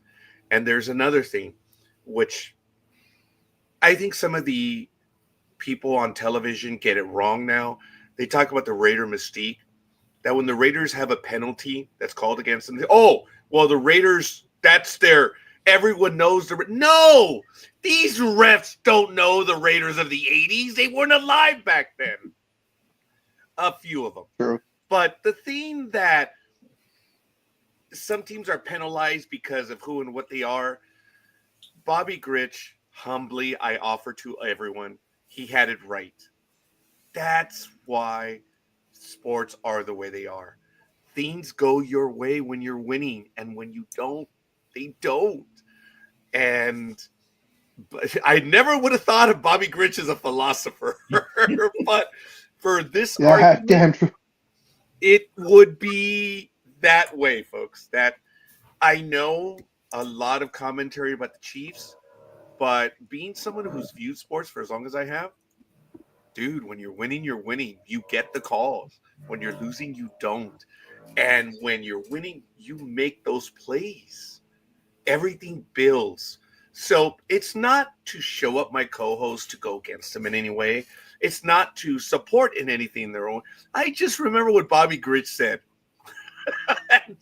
It just happens. It just is what it is. So we all gave our opinion on the season. I think it's cool. Big Dog, would you kindly now go over the standings and then we can go over? Oh, and to answer you, Big Dog, no, I would never have an intro like that unless I'm at work. Because I would require that intro at work. Oh, that's another. You saw Oh yes. You- Yes. Did you hear the music also that goes with it, Oh, for or the love of God, yes. Okay. So as soon as I saw it, I was like, I could see Roger doing that. And, yes, yes. Oh, for the love of God, but not here. Not amongst this because I just don't operate that way. But at work, oh, for the love of bullshit! God, yes. I could see, especially if I was there at the world headquarters. I could see I would start the music and you'd be off camera, and you would walk in Dun, and do that exactly the Yep. same dun, way. dun, dun, Yeah. dun, dun, dun, dun, Well, look, dun. again, not wanting to be argumentative with everyone here. I've already done that shit. I have already done it. I meant that I would not do it here on air. Why change the habit of a lifetime, scorekeeper? Yeah. I thank you. Yes. Guys, I don't want to be that way. I've done that before. That's why doing that at work, I'm like, oh, hell yeah. That's a par for the course. Why do you think you have student workers there? So they will play up to it. And they'll do the singing. They'll play the music for you because no one else will. And Gridiron Girl is disgusted by me right now because she knows I've done it. As a matter of fact, Gridiron Girl, we did that on the Daily 15, didn't we? Yes. Yes, I've done it before. So Wow! thank you. Talk about a begrudgingly Yes. admittance. Yes. He did not want to say yes. And folks, I have to tell you that Gridiron Girl really genuinely was one of our first fans on the Daily 15. But she was not a fan of yours truly. She was a fan of the Commodore. Huh? Gridiron Girl, yes or no? Yes. Yeah. Folks, I told you that Commodore was one of the funniest individuals I've ever met in my life. I played the straight guy to his comedy, and it was unbelievable fun. I think it worked, didn't it, Gridiron Girl? Yes, it did.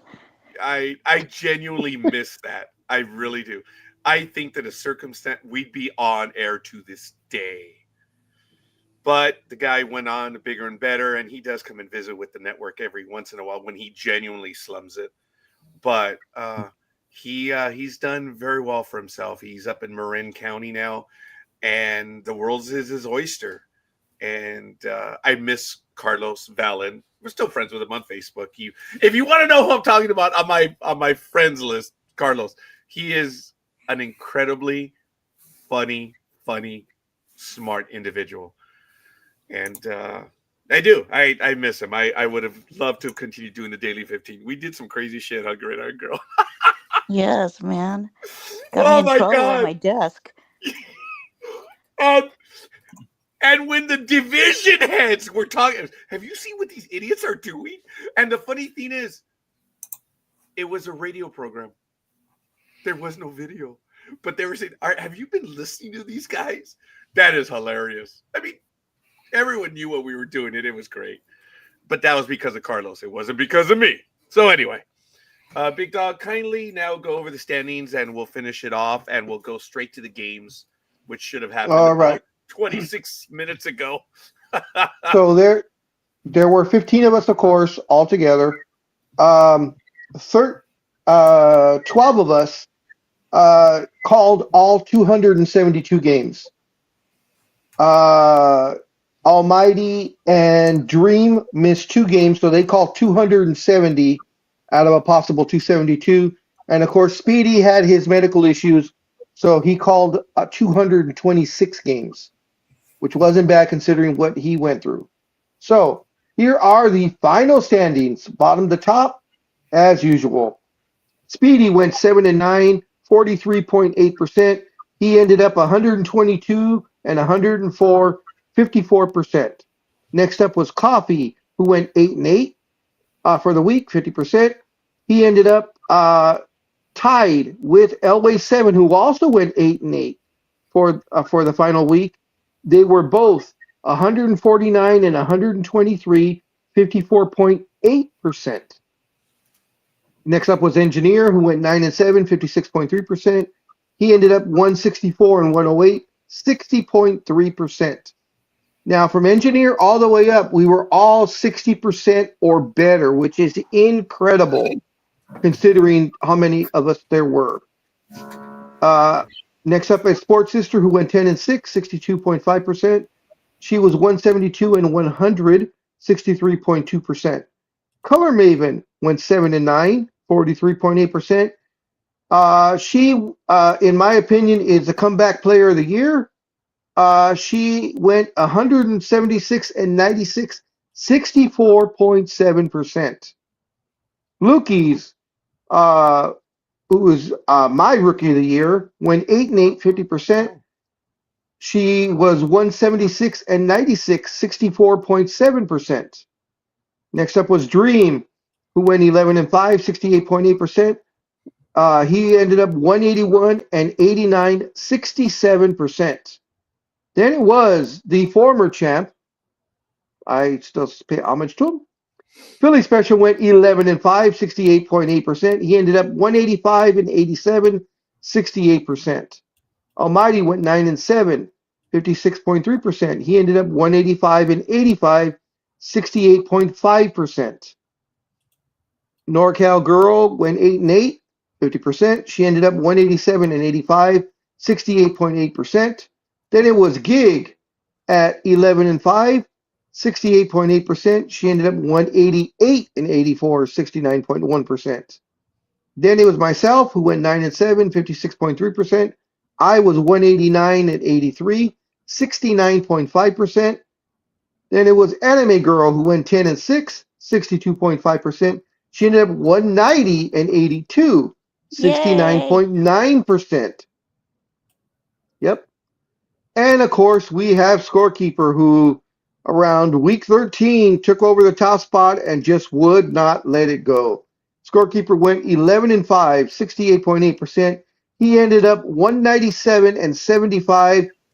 And I think it was a Sports Talk with the Guys percentage-wise career best by anyone. He ended up 72.4%. And he is now the Congratulations. 2024 champion prognosticator. I do thank you, but guys, if anything, all of you made me get there. I didn't get there because of my skill. I got there because, damn them all, I have to do everything I can to get better and stay with them. That's what it was. You all know that I was 3 games behind at the end of week 3. And you now know the story. Yeah, blah, blah, blah. When are the trophies being passed out? That was a great interruption to my thing.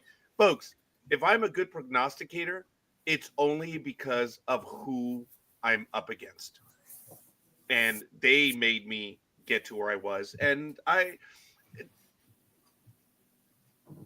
the ball bounced my way this year because there were so many games that they came from behind to win it in the last 15 seconds of a game that I was on the winning side of. It easily could have gone the other way. I can tell you that it was this way. So I will tell everyone that next year, first one to 100 wins, there are 200. Yeah, you know what? We're going to do some monetary. So Scorekeeper, we're going to do the first one to 100 wins, get something. And first one to 200 wins. That's going to be what we have to go for. And I'm putting it out there. I got to 197. I secretly said, oh my God, there's a chance I could get to 200. But by week 15, I'm like, I've got to be perfect. But secretly, I was trying to get to 200. And I didn't. So if I'm a good prognosticator, it's only because of all of you. All of you made me take my game up. To get to 200, you have to have a 73.5% winning percentage. And that was unheard of here on Sports Talk with the Guys. Yep. I now have a 72. I have a 72 win percentage. I am 6% above my career norm. So, ladies and gentlemen, I have sadly had my career year. So you're saying next season you're going for your second career year. Yes, I'm going to go for my second career year. No, he's saying he's going to retire. Actually, better go out on top. Actually, Liz, I think I know what happened. Since Tony travels from Philadelphia to Detroit for his job, Mhm. I think on one of the weeks that he traveled earlier in the season to Detroit, I think scorekeeper secretly flew to Philadelphia, broke into Tony's house, and stole the sports almanac from Tony, and that's why Tony kind of Yeah. didn't do as well this year, and scorekeeper suddenly just took off. So I think scorekeeper is in possession of the sports almanac right now. Uh-huh. To add a little bit of clarity to that, I believe in the Klingon bird of prey theory and the slingshot, going back in time and all that stuff. So I'm going to throw a little bit of that in there. No, Tony still has the book, but it doesn't mean that he has the correct book. There you Or go. worse yet, you went back in time and actually changed what it was. No, I no, have no butterfly effect commentary. no, no. I What know. what it was is he fast forwarded live TV. Yep. Yeah, he got the results before everybody else. I actually did fast forward live TV. I actually did. Now, this would have been perfect. On as the winner, forgive me, on behalf of Papa Sox. Yeah, blah, blah, blah. I want to thank my publicist. I want to thank Tony. Ooh, Freudian slip. I want to thank Taylor Swift and my OnlyFans. Oh, and I can't wait for the next season of From. That's good, Papa Sox. I appreciate that. And Papa Sox, you did play with us for several weeks. Dude, it's a lot of fun. I hope you join us and you stay on with us and stick next year. You should see here when we're arguing over the rules. And it'll be interesting God. when we argue over the rules next year. But who knows? We'll see what comes. I don't think there should be any changes. Everything worked out. Yeah. Well, Yeah. all right. Okay. All right. That's fine. But we shall see when we get together to argue over the rules, because that's what happened for this year. So it's good. And we'll see, ladies and gentlemen. All we need to know is that we're entering the playoffs now. I thank you guys. I did not expect. I had one goal and one goal only, and it happened at the end of third season when I said, son of a... I was angry. And I said, I have to change what I'm doing. And I did. And it just meant more work on my behalf, and I don't want to put in more work. I'm too damn tired. So I was against an incredible amount of talent. And if you look at the statistics a little bit more, guys, think about this. Okay, who's telling me to shut up? Excuse me. Sorry about that. Who's telling me to shut up? Okay, look at these numbers, folks. From Almighty on up, 185 and 85. That's 100 wins over losses. Tony was just short of that, as was Dream and Lukey's and Colorman. Look, think about that. 72 wins above 100. That's impressive, guys. Look at those numbers. And it all the way down to Speedy. Speedy over the last 2 years has been over 50%. Everyone here is a winner. You guys made me take my game up. Now, guess what? You guys are going to surpass that next year. We're going to hit 200 wins. I'm calling it already. The prognosticator in me says that we're going to hit 200. Who it is? That remains to be seen. But look at these numbers, guys. They're impressive. As Big Dog said, from engineer on up, we were at 60% and above. And then when you look at right here from Color Maven on up, we're almost all at 65% above. Folks, screw the Las Vegas tables. Those numbers are impressive. Congratulations to everyone. Congratulations to Anime Girl. Lukey's, thank you. Is Rookie of the Year. I do appreciate that. She is Rookie of the Year. Comeback Player of the Year, Color Maven, and Big time. I will say, believe it or not, in my mind, the best prognosticator, or at least the most consistent, would have to be NorCal Girl, because her pick, actually, this award, NorCal Girl, is not the most consistent. This is Big Dog's favorite. because she gave her picks every Tuesday and she never changed them. So she gave Big Dog the least amount of problems. And And the Look. most scratches behind the ears. wow. Amongst other places. Okay, Papa Socks, you should have added and the most scratches behind the ears as well. That was funny. All right, folks, let's get to it. It is what it is. Let's get to the first games already. We have them set up. And I am going to ask, since we have so many people here on with us, I'm just going to do this randomly. The first game will be the Big Dog, and the second game will be Anime Girl. The next game will be NorCal Girl. And the next game, how about random? That will be Philly Special. Yes. And then after that, it will be Scorekeeper. And the Monday night game, just because I'm going to throw her a bone as being the most consistent and take that however you will. I may have effed up on that. We're going to go, no, you know what?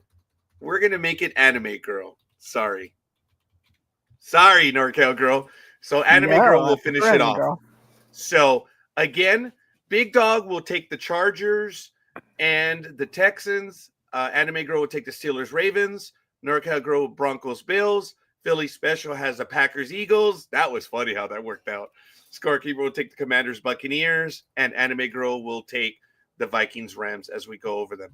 And I don't know how I kicked out the Big Dog because he was already in here, but we did lose the Big Dog. Hopefully he'll come back and join us. If so, Big Dog and I will just switch. And I guess that will be the way we'll do it since he's not here at the moment. So I'm going to take the first game, and it is the Chargers and the Texans. So visiting the first game later on today at 1:30 p.m. Pacific time on CBS, the 11-6 Los Angeles Chargers will be taking on the 10-7 Houston Texans. As of regular season statistics at NRG Stadium in offense. And the Big Dog will be joining us. So I'm asking him to take the game that I was going to take. So I'm just going to continue. The Chargers are 20th in team offense. The Texans are 22nd. In team defense, the Texans are 6th and the Chargers are 11th. In passing, the Chargers are 19th overall and the Texans are 21st. And when it comes to team rushing, the Texans are 15th, the Chargers 17th. Obviously, last time these two teams played, the Chargers won by 10 when they scored 34 points on October 2nd, 2022. So looking at this game, I switched them, Big Dog. I'm going to ask you to take the game that I was going to take, which is Commanders Buccaneers. So I'm still here, but yeah. Oh, no problem. Okay. Hopefully I won't kick you out again. I meant because I have to go pick up Kathy, so.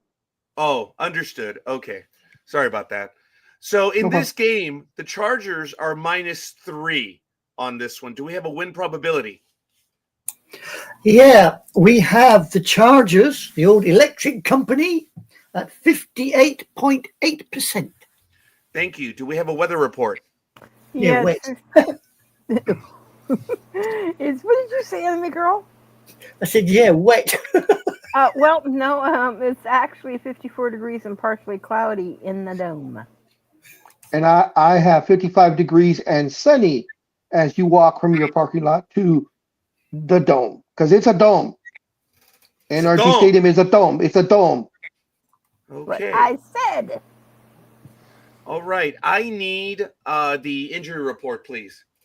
Right. Injury report. Both teams at this precise moment on the lists that I got have only got one person out. The electric company. I've lost him. Where's he gone? Son of a bitch. There he is. The electric company, it's Palmer, the wide receiver. He is out with a foot.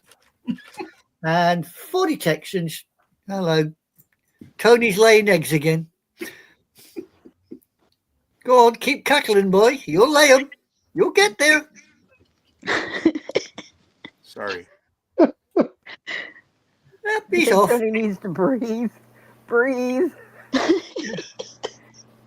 Breathe, Toto boy, breathe.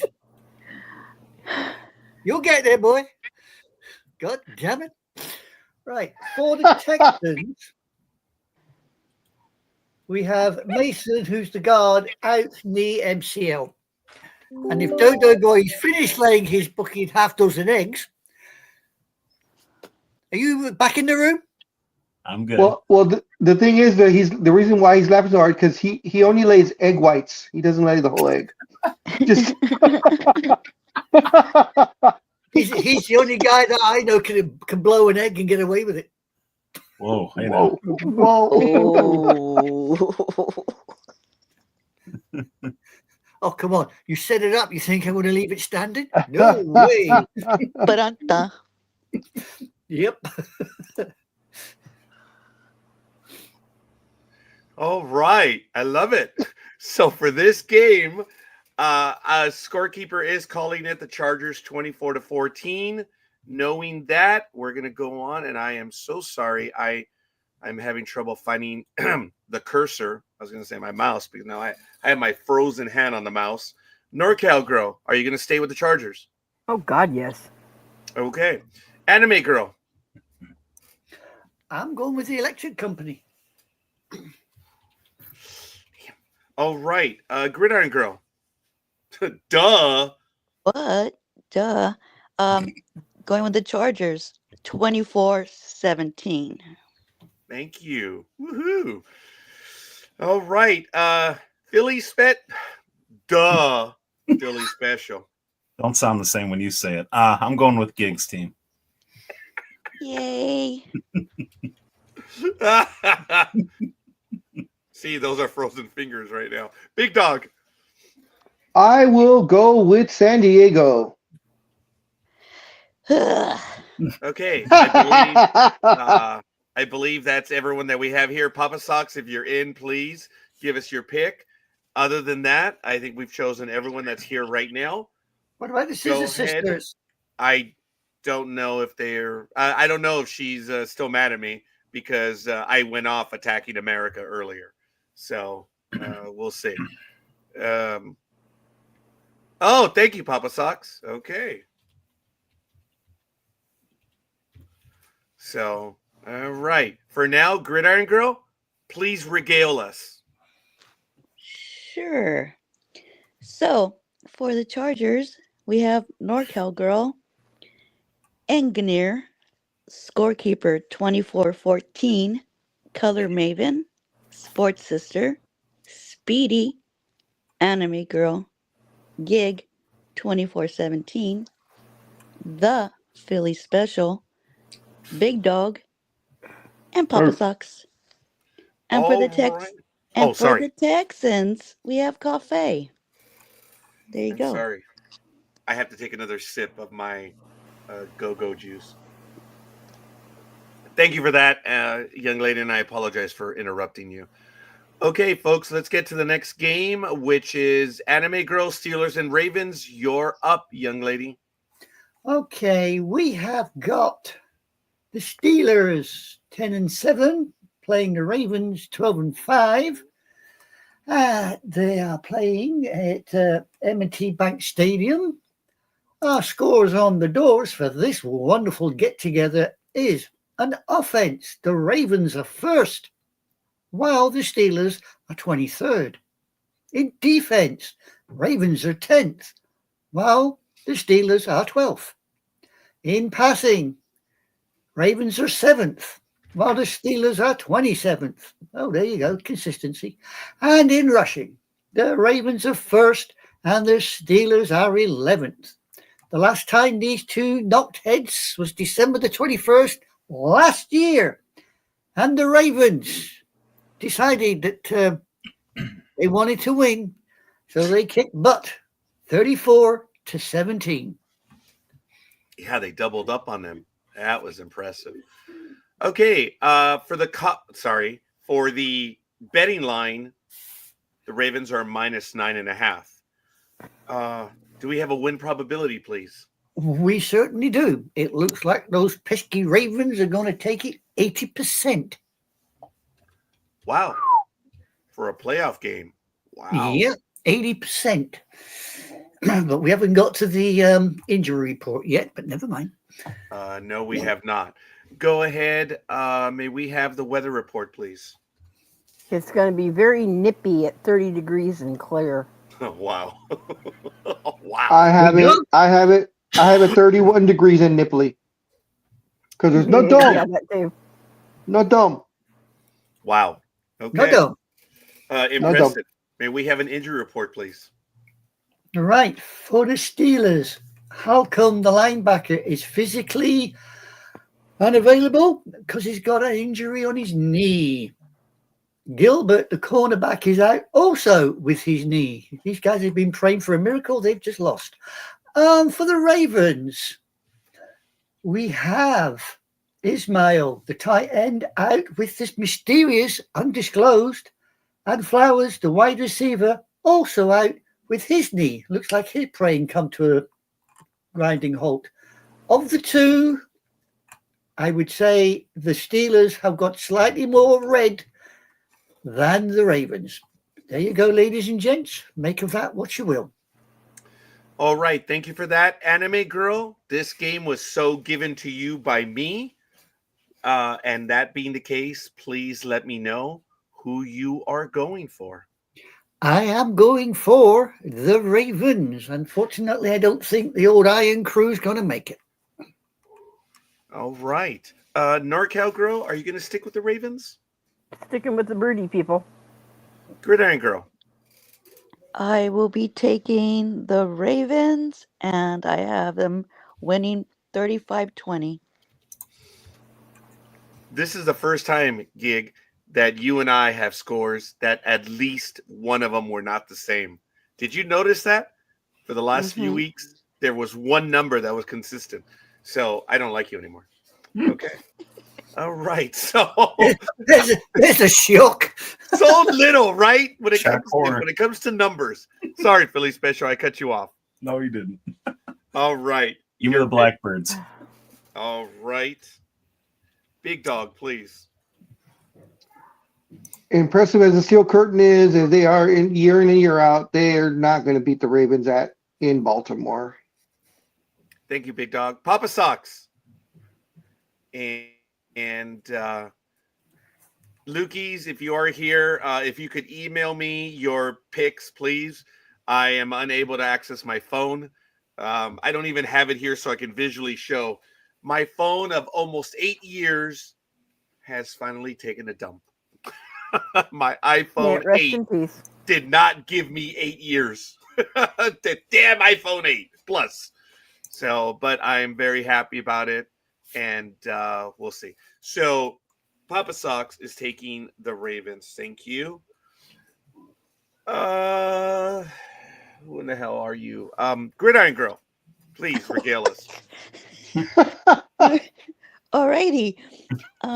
So for the Steelers, we have Sports Sister. And for the Ravens, we have Cafe. We have NorCal Girl, Engineer, Speedy, Scorekeeper, 3117, Color Maven, Anime Girl, Gig, 3520, The Philly Special, Big Dog, and Papa Sox. Okay. As a personal note, I have been contacted by several people that have been watching what we've been doing, and they are probably going to be joining us next year. That's all I can tell you is that I think it's going to be growing, but I have been telling them, I said, you guys got to be in there every week. You have to be in there every week. But they've been watching for a while and they're really excited about it. So I just want to throw that out there. Thank you, Gridiron Girl. Let's go NorCal. Broncos Bills. I will be returning as soon as I can. All right. Sorry about that, Big Dog. Thank you, sir. Bye.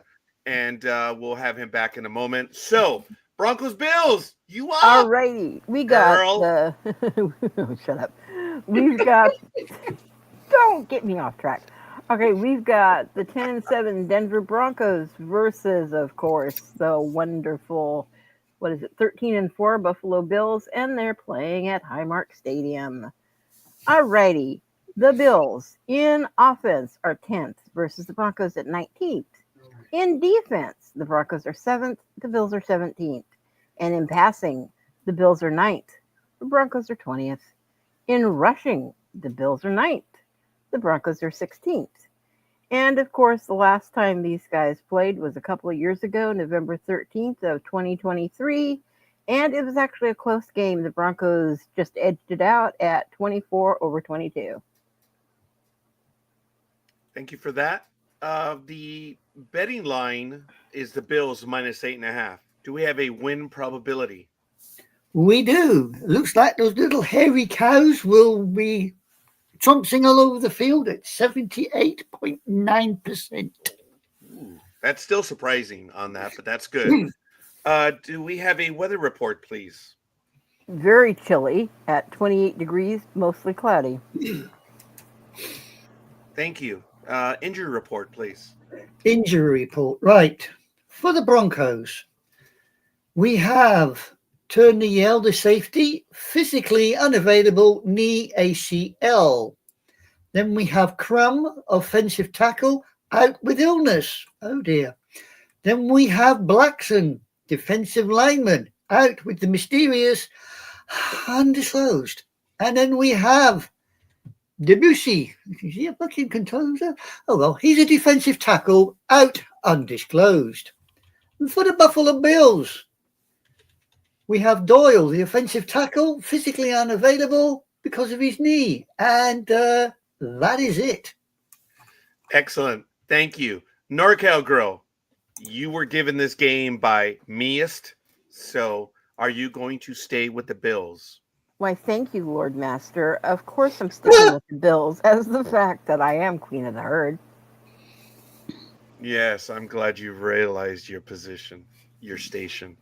So, Yes, I kneel to you, O Master. well, this Queen of the Universe stuff, Yep. I need to readily acknowledge and suck up to. So when she accidentally took the title of Queen of the Universe, I was like, oh, contrario, mon capitaine. The Queen of the Universe here in the Sports Talk with the Guys universe is Gridiron Girl. So I apologize. And I apologize to you, Gridiron Girl.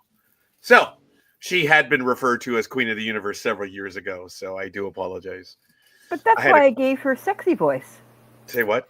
That's why I gave her the name Sexy Voice. Oh, you call her Sexy Voice? I did that. I'd love to hear Gridiron Girl comment on that one in a moment. So, speaking of such, Anime Girl, who are you going to go for?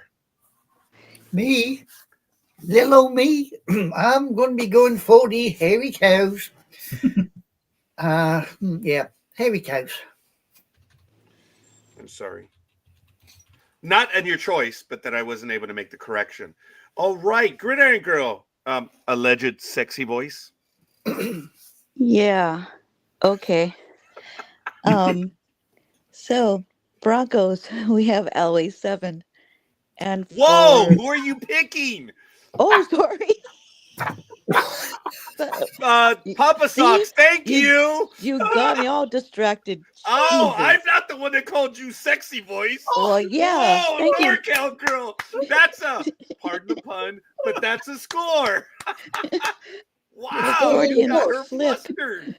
Ugh. So who are you going for? Oh, I'm gonna go for. Come on, I like the J quarterbacks. I'm going with the Bills. Actually, you do. You've told me that in the past. The Jake quarterbacks. That is funny. I appreciate that. Philly special.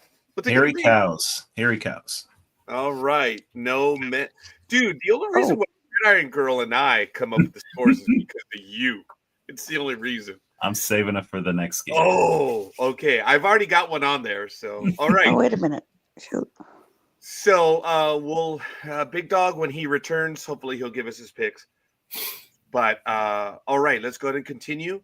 Then Gridiron Girl, dare I say? Oh, here we go. Oh, here we go. Pretty sure Gig does the voiceover work for the Foot Fetish OnlyFans page. I didn't know, but you do. What the Woman, F? whoa, she almost swore there. You have the voice. There's no doubt. You have the best voice, in my humble opinion. You do have an incredible voice. And NorCal Girl, you're in the running for that. So you girls have incredible voices. There's no doubt about it. So Gridiron Girl, do what you do best, please, and regale us with that sultry and heavenly cadence. I don't know. I'm searching for words right now. Hey. So, okay, hold on. You notice how she blows me off on that? Where she's like, yeah, okay, so yeah, let's move on. So the Broncos, we have Elway 7 for the Bills. We have Cafe, we have NorCal Girl, we have Engineer, Speedy, Color Maven, Sports Sister, Scorekeeper, 2420. Wait, hold on. Shoot. I messed up. La la la la. Whoa, sounds familiar. Okay, where am I? Sorry. Oh, that definitely sounds familiar. Okay. Anime Girl, Papa Socks, Gig, 3820, and Oh, the Philly Special. thank you. And all kidding aside, folks, have you noticed prior to this, over the last 2 weeks, Gridiron Girl and I really had one number that matched? I thought that was incredible. And we'll see. I'm sorry, 3821. Yeah, you opened your mouth, Scorekeeper. That's the problem. Yeah. Are you sure that's not the other score? So anyway, all right, fair enough. Thank you, Gridiron Girl, for that. And Lethal Migraine says, on my dozen Alexa devices, I want a Gig voice option. So, Gig, we need to speak up there Thank on you, Lethal getting Migraine. That's a Oh, wow. Did you see what she did there? Yes. Yep. Okay. Yeah, I got it. There's no doubt about that. I got that one. So Philly Special will take the Eagles and the Packers. There you go. I All was right. stalling, buddy. I was trying to get there.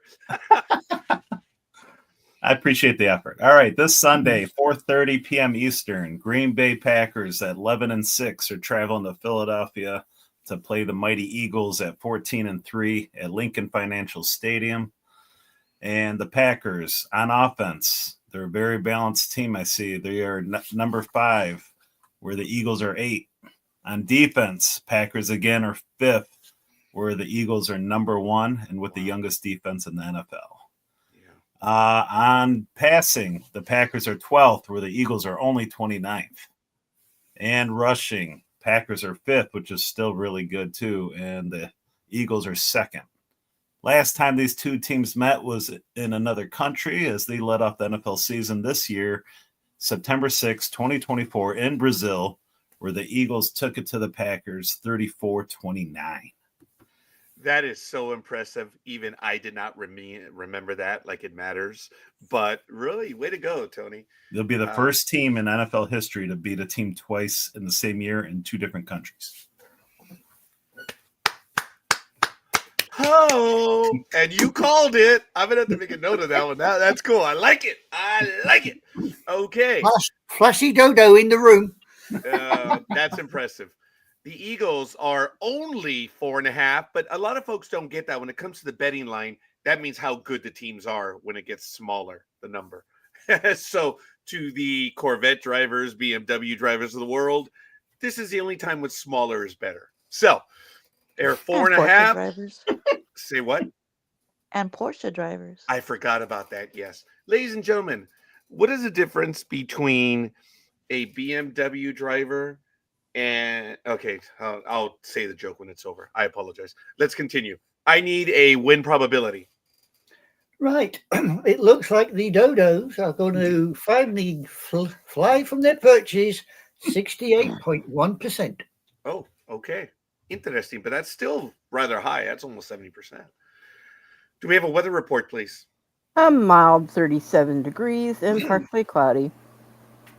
Okay. Injury report, please. Right. Well, here's where things may change for some people. For the Packers, We have Gilbert, the cornerback, out with his knee. We have Watson, wide receiver, out knee ACL. We have Anderson, the safety, out with concussion. Merriweather, the running back, out undisclosed. For the Eagles, the little dodos that they really are, I've only got one out, and that's Keegan, the offensive guard. He is out with illness. But there you go. Thank you for that. Philly, I have deigned you so worthy to be the lead prognosticator on this game. If you want to go ahead and give any additional commentary, please. Otherwise, I need your pick, homie Claus. All right. Philadelphia Eagles will win 27-13. And there's a little bit of symmetry there. Wow. Philly special. Oh, hold on. Duh. Philly special. That's There right. it is. You see, Gridiron Girl? So little is required. I'm 27-13, nothing you without the said? duh. I'm nothing without the duh. Oh. Aw. He's a big Yeah, dog. I know. Get emotional on that one. Because, Tony, the was consistent. It's not a new thing. It's been always the Philly special. So 27-13, is that what I got? Yes. All right, Papa Sox, let us know what your pick is. Scorekeeper is going to go 27-21. And again, so Philly and I are on the same page. Woo-hoo. And NorCal Girl, are you staying with the Eagles? Oh yes. Okay. Anime Girl. Oh dear. I'm going for the pluck chickens. I mean, the Eagles. Yeah, the pretty one. Mm, Wow. Papa Sox, thank you. Jeez. And Gridiron Girl. I will be going for the Eagles. Yes. Go Birds. 30-17.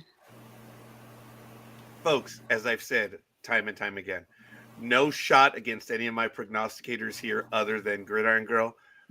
If I have someone that I fear, it's always been Gridiron Girl.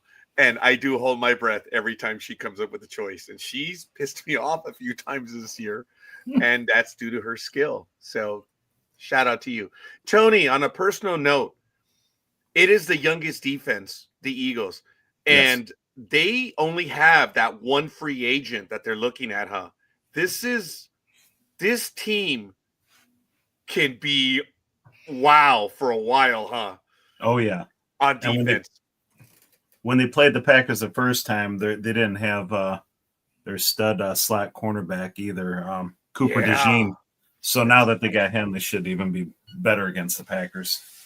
Yeah. This team looking forward, wow, that defense is going to be very strong. I'm not even talking about the offense. That's just on the defense, folks. So, all right.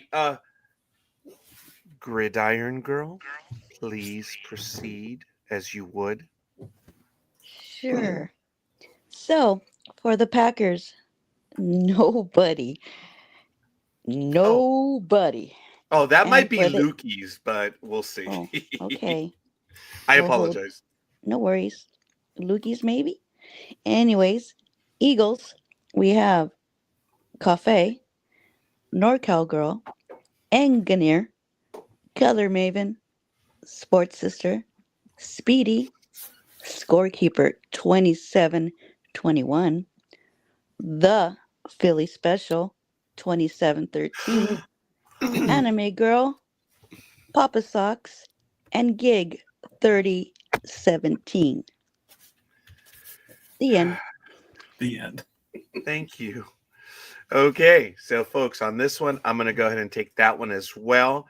We're going to do the next game, which is the 12-5 Washington Commanders visiting the 10-7 Tampa Bay Buccaneers. The game is at Raymond James Stadium, and in the comparables, I'm sorry, it's the Sunday night game at 5 p.m. Pacific time on NBC. In the comparables, the Buccaneers are a league third best. And not too shabby, the Commanders are seventh. In team defense, things start to open up a little bit. The Commanders were 13th overall, the Buccaneers 18th. Team passing, again, the Buccaneers, very good, if not impressive, third best overall. The Commanders just outside they're in the lower half on the first spot, 17th. And for rushing, two teams that rush very well. The Commanders are third, and the Buccaneers are fourth. Last time these two teams played was, if I'm not mistaken, on opening day, and the Buccaneers almost doubled up on the Commanders, 37-20. Oh, sorry. Wrong button.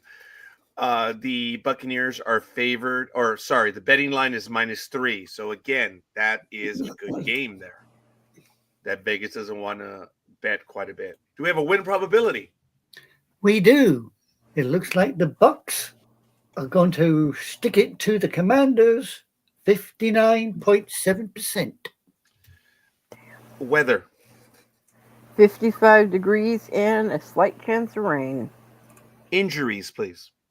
Injuries. Both teams have at least 2 out. And that is for the Commodes. We have Allen, the running back, out with his ankle, and Debussy, the defensive tackle, out, undisclosed. For the Bucks, we have Thompson, wide receiver, out with his shoulder, and Grislak, the linebacker, is out, undisclosed. There you go. Thank you. Scorekeeper's keys of this game, I do believe it's going to be Evans versus the wide receiver Evans versus a cornerback Marshawn Lattimore. There's some bad blood there, isn't there, Tony? Oh, yeah. I don't know if it's going to get nasty. It's just that this is the game within the game, huh, Tony? Yep. Yeah, it's going to be entertaining to watch. And we'll see. I just want to throw that comment in there. I do apologize. And all right, for this game, Scorekeeper's calling it 30-24. NorCal girl, it looks like we have some deviation here. So some statistics are coming into play. So, NorCal girl, are you going to deviate on a standard level to the Commanders? I was trying to work statistics in there. I'm hoping on the off chance they'll pull out the miracle like they normally do. They're up against the Bucks. They're good. They are the better team, but I always call it an upset because they're on the road. I always take the home team. But anyway, they are the better team, so we'll see. Okay, NorCal girl, I do appreciate that. Anime girl. Well, much to my chagrin, I'm going to pick the Bucks, but I reckon the Commodes just might take it.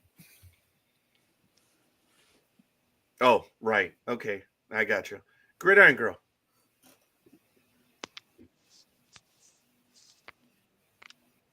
Okay, sorry. We're going with the Bucks, and I'm taking it, or it's going to be 38-34.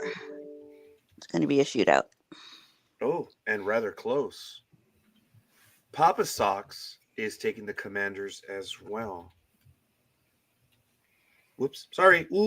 Sorry. I was doing so well up until that one. I think you threw me on that one. Papa Sox. Thank you. Philly special. The Philly special. Thank you, Scorekeeper. Wow. Tampa Bay. I don't know. I was working in on that one.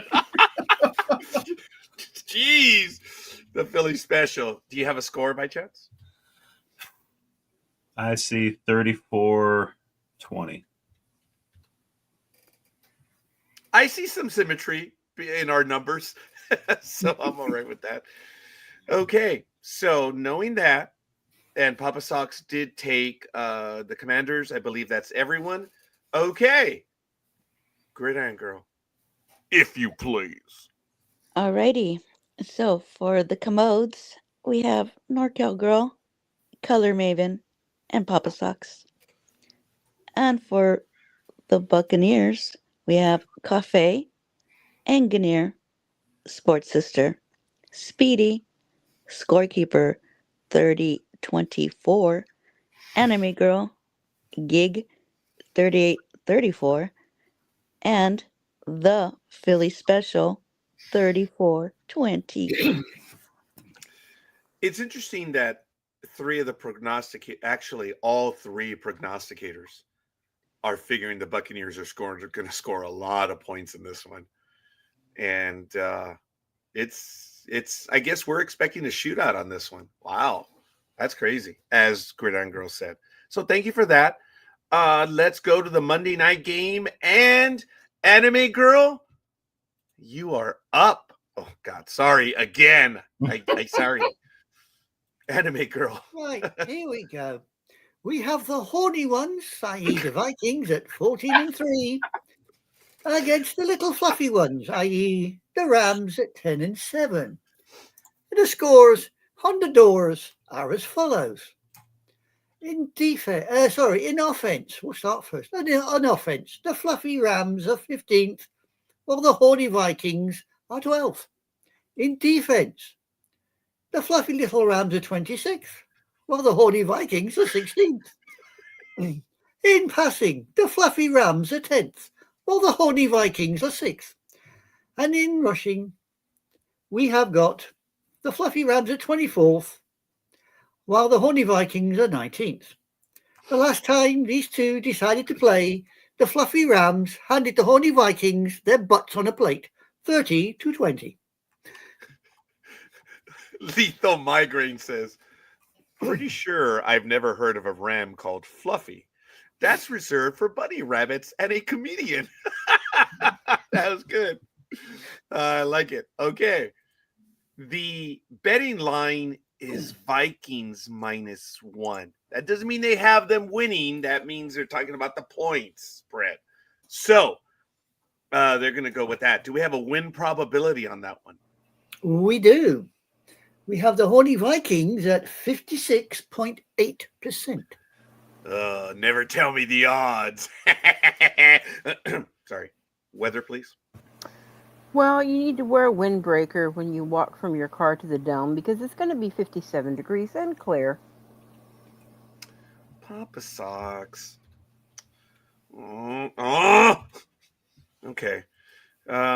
Do we have an injury report, please? We do. And it comes out as the Vikings have one out, and that is Bird, the offensive guard. He's out with his mysterious undisclosed. While the fluffy little Rams, yes, they are fluffy, Papa Socks. They are fluffy. No, Lethal Migraine. Oh, okay. Little Migraine, Papa Socks. What the hell? They have absolutely nobody out. Not a soul. Not a sausage.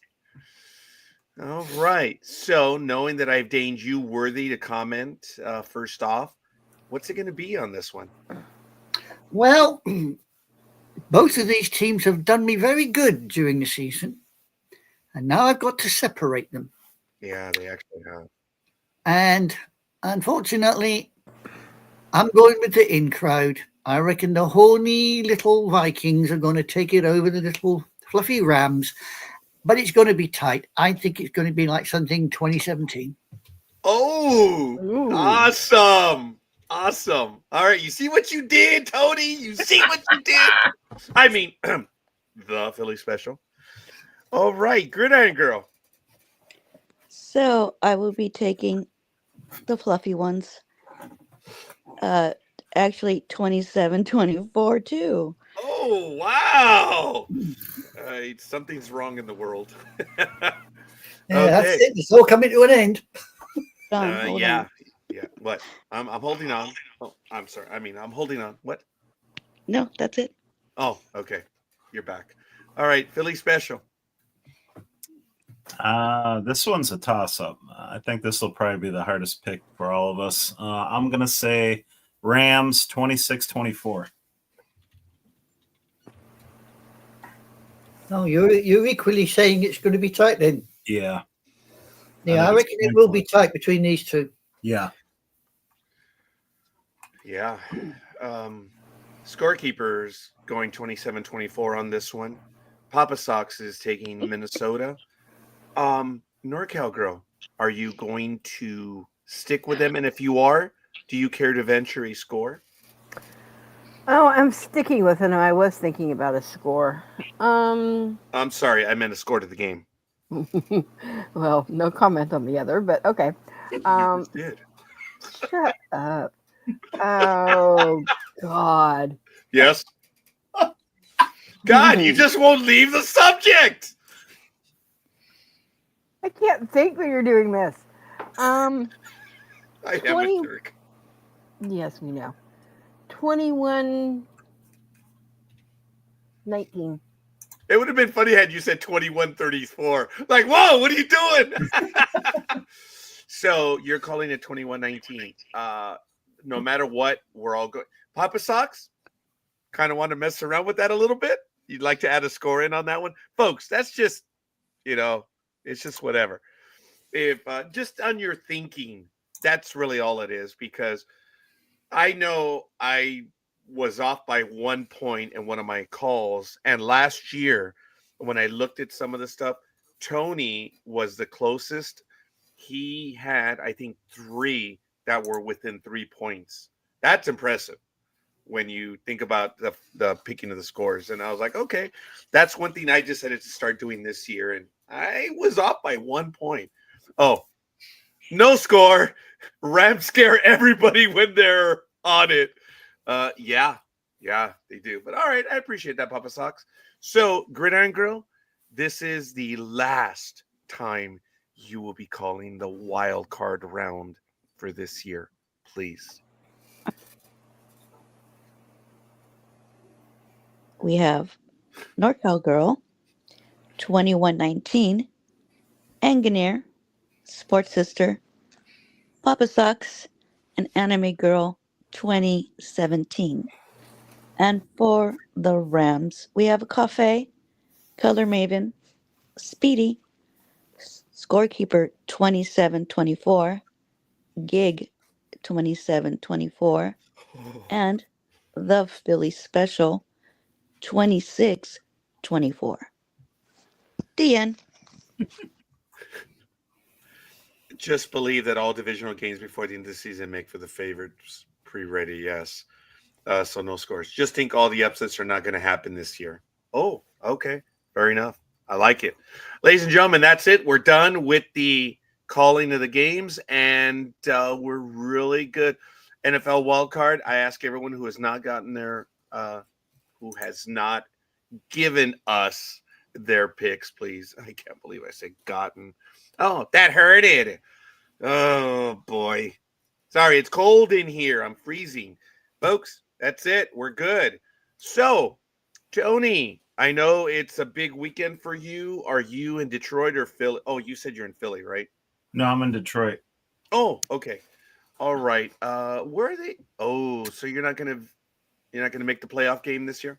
No, I work Monday morning at 6 a.m. and the game's at 4:30 Sunday. Oh. So I physically couldn't even make it. If I watched the game, didn't sleep, and drove straight through, I wouldn't even make it in time for work. You need the Eagles Lear Jets.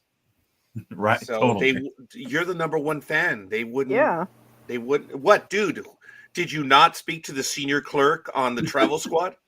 Plus, there's a lot of snow from here to there. The storms going on, so it'd be tough to make it. But I think It really would be, huh? next week looks clear weather, so I'm probably going to travel next weekend. Are those plans tentative or are they set in It stone? depends on the weather. Oh, depends on the weather. Good answer, buddy. Good answer. Okay, fair enough. Doesn't depend on whether the team wins or lose. But okay, fair enough. Oh, they're winning. So it's not tentative. It does depend on the weather. Yes. Okay. Appreciate that, buddy. All right. So we're done, folks. We're going to get to the regular stuff. I do have several stories that we're going to get to, and actually I have quite this is what Scorekeeper's looking at today. I've got quite a few things that I want to get to, but we already have our first story. And Anime Girl, thanks for getting us going. Why don't you get to it right now? Right. We've just been talking about them. The Vikings wide receiver, Justin Jefferson, is on performing during the playoffs. And it's definitely important to have those moments. So he says, The Vikings are trying not to repeat their Week 8 performance against the Los Angeles Rams, which resulted in a 30-20 loss at SoFi. In the defeated Viking star wide receiver Justin Jefferson had 8 receptions for 115 yards. No other Viking pass catcher recorded 3 catches in the regular season matchup. As Jefferson heads into his second career playoff game against the Rams in a wildcard game, on Monday, the 4-time Pro Bowl wide receiver knows he has to perform on the biggest stage. He stated, "It's definitely important to have those moments." Jefferson told reporters after practice on Friday, "It's win or go home." You don't think. You have those moments or you miss those moments, and you wish you had those moments after the season. So you definitely don't want to have those type of conversations. This is the second time of me being in the playoffs. Even the last time, we only had one game in the playoffs, and we lost. Talk about talking your team up. The man is about as cheerful as last year's weather. So there you go. Last time he played in the playoffs was 2022. And they played against the Giants and they lost 31-24. So there you go, ladies and gents. I thought it was absolutely amusing when he said last year I had one playoff game. Yeah, dude, we can infer that if you only had one playoff game, either you were hurt or you lost. Yeah. I just think it's so funny because there's 4 games, right, in the playoffs. You have the wild card, divisional, the championship, and then of course you have the Super Bowl. And some people refer to the waste of time Pro Bowl game. So I wish they would take it back to the end of the season as a bonus game.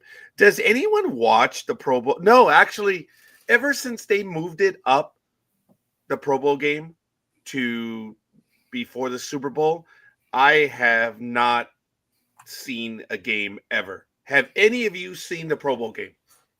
Nope. Not since the 90s. Not Yeah, since I'm the up there 90s. with you too. Aloha, right? Aloha Yep. Stadium. Yes. Folks, Gridiron Girl, have you seen the Pro Bowl game? You're muted. Sorry. Okay, she remains muted. When they moved it, and actually, not only when they moved it, but when they started doing where one a Hall of Famer or fan favorite, they would choose the teams when they try to jazz it up. I really lost interest in it, and yeah, I know I'm old. I get it, and it's done. But no, man, it was better because you had the Super Bowl, and then you had the Pro Bowl game, which was, hey guys, we had our big game, but guess what? Now we get to be over in Hawaii for the last one, and it was always cool to turn in to watch that game. Yeah. It had its own little flavor. You knew it wasn't a game in its purest form because one of the rules, Tony, is on how they set up, right? It's how is it that they cannot be in a full charge? It's what do they call that? Is it a 3-point stance or something? Stance? Yeah, I was gonna say, you mean their stance? Yeah. That's one of the rules, right? I'm not sure. Well, I do remember the Pro Bowl game, and I'm sorry, Tony, because I don't speak football. The thing is that you've got to be almost in a flag football kind of type stance. Yeah. And, it's like, come on, guys, it's a Pro Bowl game. And it was really cool to see some of those players do their stuff. I do remember every Pro Bowl game was a high-scoring game, though. Yeah, it was offense. They didn't play defense, really. Yeah. It's kind of sad because... Kind of like hockey. Right. All-star game. Yeah. You're not seeing too many checks going on or things like that. Now, Lethal Migraine says, doesn't matter the sport. If the game doesn't count in the standings, I won't watch. Appreciate that. Interesting. Is that also for the hockey? Right, All-Star game. Pro Bowl? Interesting. Yeah, the All-Star game. The hockey one. Now, I think he watches that one. But okay, going back to the article that Anime Girl had, Do anyone have any comments on that, on Mr. Justin Jefferson? On this is playoff time, man. You definitely have to have those moments. Anyone want to go ahead and comment? Guess Oh. not. That excited. Oh, no, the NHL All-Star Game is silly. Okay. All right. Appreciate that. Okay. So, NorCal Girl, you have a story for us, do you not? Yeah, I do. And I had run across this earlier this morning, and it really kind of surprised me with what they're planning on, at least thinking of doing, putting for into the Hall of Fame. I don't know if any of you guys remember this, but we had a Chiefs, I forget what he was, offensive lineman, I believe, back in the early 80s that wound up killing his wife. And I can go ahead and read the story to you, but I was just giving you a bit brief background of it. And of course, he was in contention originally for the Hall of Fame, but now there's been a lot of voting. I think there's like 48 or 49 people that are voting to put him back into the Hall of Fame, even though he was committed with murder. So I'll read the article to you and just see what you guys think about this. When Jim Tyler first appeared on a Pro Football Hall of Fame ballot in the early 1980s, after competing with an impressive 14-year career, the Kansas City Chiefs offensive lineman looked like a sure bet to land in Canton. Tyler, though, never made it into the Hall, and his name disappeared from the ballot for more than 40 years. That's because in the early morning hours of September 15, 1980, in an upstairs bedroom of his two-story ranch house while his children were fast asleep, Tyler took a .38 caliber pistol and shot his wife to death, then turned the gun on himself. An act that orphaned 4 children and stunned Kansas City and the NFL committees, and abruptly ended any talks to Jim Tyler's election into the Pro Football Hall of Fame. Now, on Tuesday, nearly a half a century after the murder-suicide, 49 voters will consider letting Tyler into the Canton Hallett Halls. He received candidacy underscores both heightened awareness and ongoing discomfort over what football can do to the brain, with recent evidence suggesting Tyler might have been suffering from football-related brain trauma long before the idea was ever introduced. The NFL's most cherished institution is being dragged into a debate over whether the brutality of the sport should be the cause for forgiveness and compassion. And this is quoted by one of the committee members, that he felt this was an issue that needed to be discussed. The entire committee should have a chance to discuss this, said Gary Myers, a veteran of New York journalist, who, as a member of the senior committee, was among those who voted to make Tyler one of the 3 senior player finalists to advance to a full vote. Tyler is one of 5 men vying for 3 sports. The others are Mike Holmgren, who led the Packers to a Super Bowl win and coached 17 seasons into the league, former Packers wide receiver Sterling Sharp, and Maxie Baham, a 9-time Pro Bowler linebacker in the 1960s, and Ralph Hay, who has been called the founding father of the NHL. Let me interrupt you, NorCal Girl. I'm so sorry. Go ahead. Papa Sox, I am sorry that we did not give you any quotable material this week. And also, about to bounce. Papa Sox, thanks for joining us again. Hopefully you'll be able to check in with us again. So I am so sorry. I wanted to catch him before we went. Have a good day, Papa Sox. Enjoy the weekend if we don't speak to you before then. Go ahead and please continue. It's saying that sorry, NorCal Girl. No. Nominees must receive, of course, as we know, at least 40 of the 49 votes, which is a minimum of 80%, to make the Hall. Whether Tyler can get to the threshold is far from certain, despite the support of several voters and Tyler's family members who say they have long ago forgiven him. Longtime Hall of Famer Jesse Cole told ESPN that he has incredible compassion for the family, but he will not vote for Tyler. He says it's morally abhorrent and unacceptable to put a murderer into the Hall of Fame if you have the power to do otherwise. It's opening up a giant can of worms if you start to consider that CTE is an excuse because one, we don't know if he actually had CTE, and of course it's a guess and probably a fair guess, but we will never know. And B, CTE does not allow you to get away with heinous crimes, and it should not be celebrated separately. And it just goes on and on and on into all this. You guys can finish reading the argument, but I just that kind of floored me that I found that this morning, and they're actually considering this. I don't care if you have traumatic brain injury or not. He still knew right from wrong. So what do you guys think? Thank you, NorCal Girl.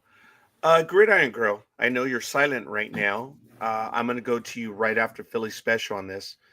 I'd like to know your opinion on that, but I want to throw this question out there, which comes with the statement first. In Major League Baseball, for the Hall of Fame voting, it is in their guidelines to consider what the player has done on the field and on the field. But the instructions say it is for you to take into consideration whether you do or not, but it's in the rules that you need to take into consideration how they treated the media, how they treated the fans, how they were as a person. So it is in their rules. That's my statement. If anyone knows, is that in the rules for the NFL Hall of Fame? I don't believe it is, but I'm going to go to Tony right now, throwing that question out there and then answering, because we are in effect answering NorCal Girl on this one. Yeah, I don't know if it's in the rules either. But to me personally, it wouldn't matter if it's in the rules or not. There's just no way I could see putting somebody in that did such a heinous crime, even with the family, victim supporting, maybe the movement or forgiving. I mean, you got to draw the line somewhere. I mean, that's a good place to start. I mean, that's just a horrible incident, and I don't think you could overlook that, regardless of the rules. Okay, I have a comeback question for you. And this is going to suck, Philly, and I'm sorry I'm doing it, but what if he would have been elected to the Hall of Fame? Would you then remove him? Let's say it happened after his election. I know. I hate playing this game for that reason, but I want to throw that out there. And that's why it's probably unfair. If you don't want to answer that, Tony, that's cool. Yeah. I mean, it is a sucky question. Yeah, that is tough. But I would say yes. You remove him. Oh, okay. Okay, I like that. Okay. Not that there's fodder there or an argument, but I appreciate that insight. I'm going to throw it back to you, NorCal Girl, after we go around, but I think I know what your answer is going to be. So, knowing that, Gridiron Girl, you know what happened. No, I didn't. I'm sorry. He went upstairs, shot his wife in a murder-suicide. Wait, who did? NorCal Girl, it was Tyler, right? The Hall of Fame voters confront a tough question. Should a Chiefs great who committed murder-suicide get in? We're talking about Jim Tyrer.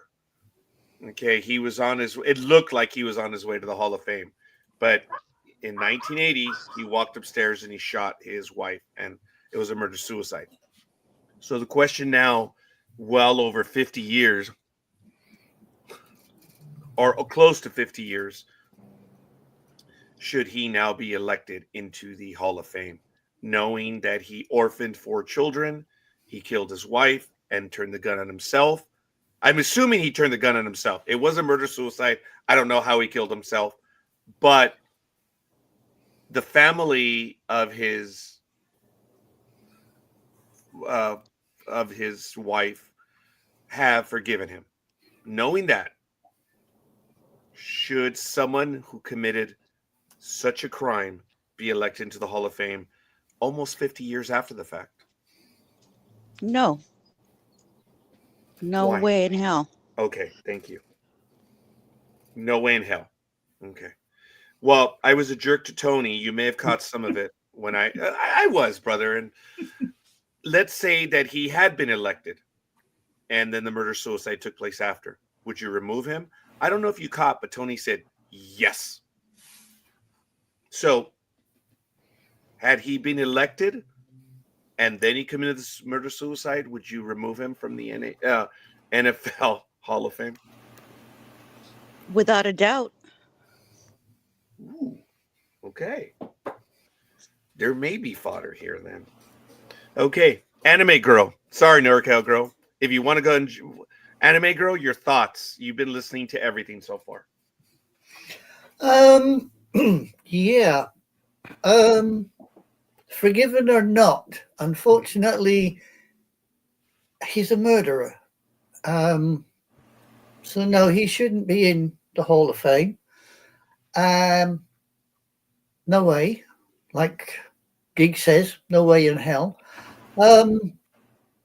As for your second question, if it happened afterwards, the what if question, again, if he was in, as far as I'm concerned, do the crime, you do the time, you're out. Simple as that. You're Very good, smart, Lethal. Lethal Migraine. Very good. You're very smart because there's an argument to be made. Yeah, I but then wasn't you gonna. I'm could sorry. answer that question with a question. Was OJ convicted of such? Was he convicted of homicide? Very good. Bingo. Now, very good. Now the glove that fits. presupposes that OJ is in the Hall of Fame. We all know.